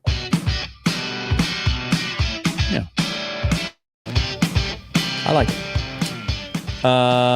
If you guys get me up to 1,000 subs, then I'll do some more bells and whistles. I'll get a video intro put together like I do over on the other channel. We'll really start to take off with this thing. Hey, look at that. PMW Steph is here. Good to see you. Really appreciate it. Yeah, they really do seem like they're putting everything together. The pitching staff's healthy again. The lineup is as healthy as it can get for now, and it's producing. Certainly against right-handed hitters, those lefties are tearing them up. Some real positive signs those last two games in Sacramento, even though the Athletics lined their starting staff up specifically to throw the left-handers at us because we were struggling so much. They end up breaking through in those last two games and coming through against left-handed hitting. The starting staff has been mostly really good and is only going to continue to get healthier. And as we get closer to the second half of the season, Cade Anderson might get some opportunities as well. His team's starting to put it together. Cal Raleigh back in Seattle tonight. His return seems to be progressing well. And then hopefully the final piece of the puzzle will be getting a healthy Brendan Donovan back sometime before the All-Star break. And then they should be able to really go on a run. A reminder, the next 6 series now, after they wrap things up against the Diamondbacks tomorrow, are against teams that currently have a losing record. So a real chance here in June to make some hay for the Mariners and really take control of this American League West. Thank you so much, guys. Give this video a thumbs up, subscribe to it. Follow me on Twitter at Seahawks Forever if you would. Until next time, forever and always, go Mariners. Thanks for watching, guys.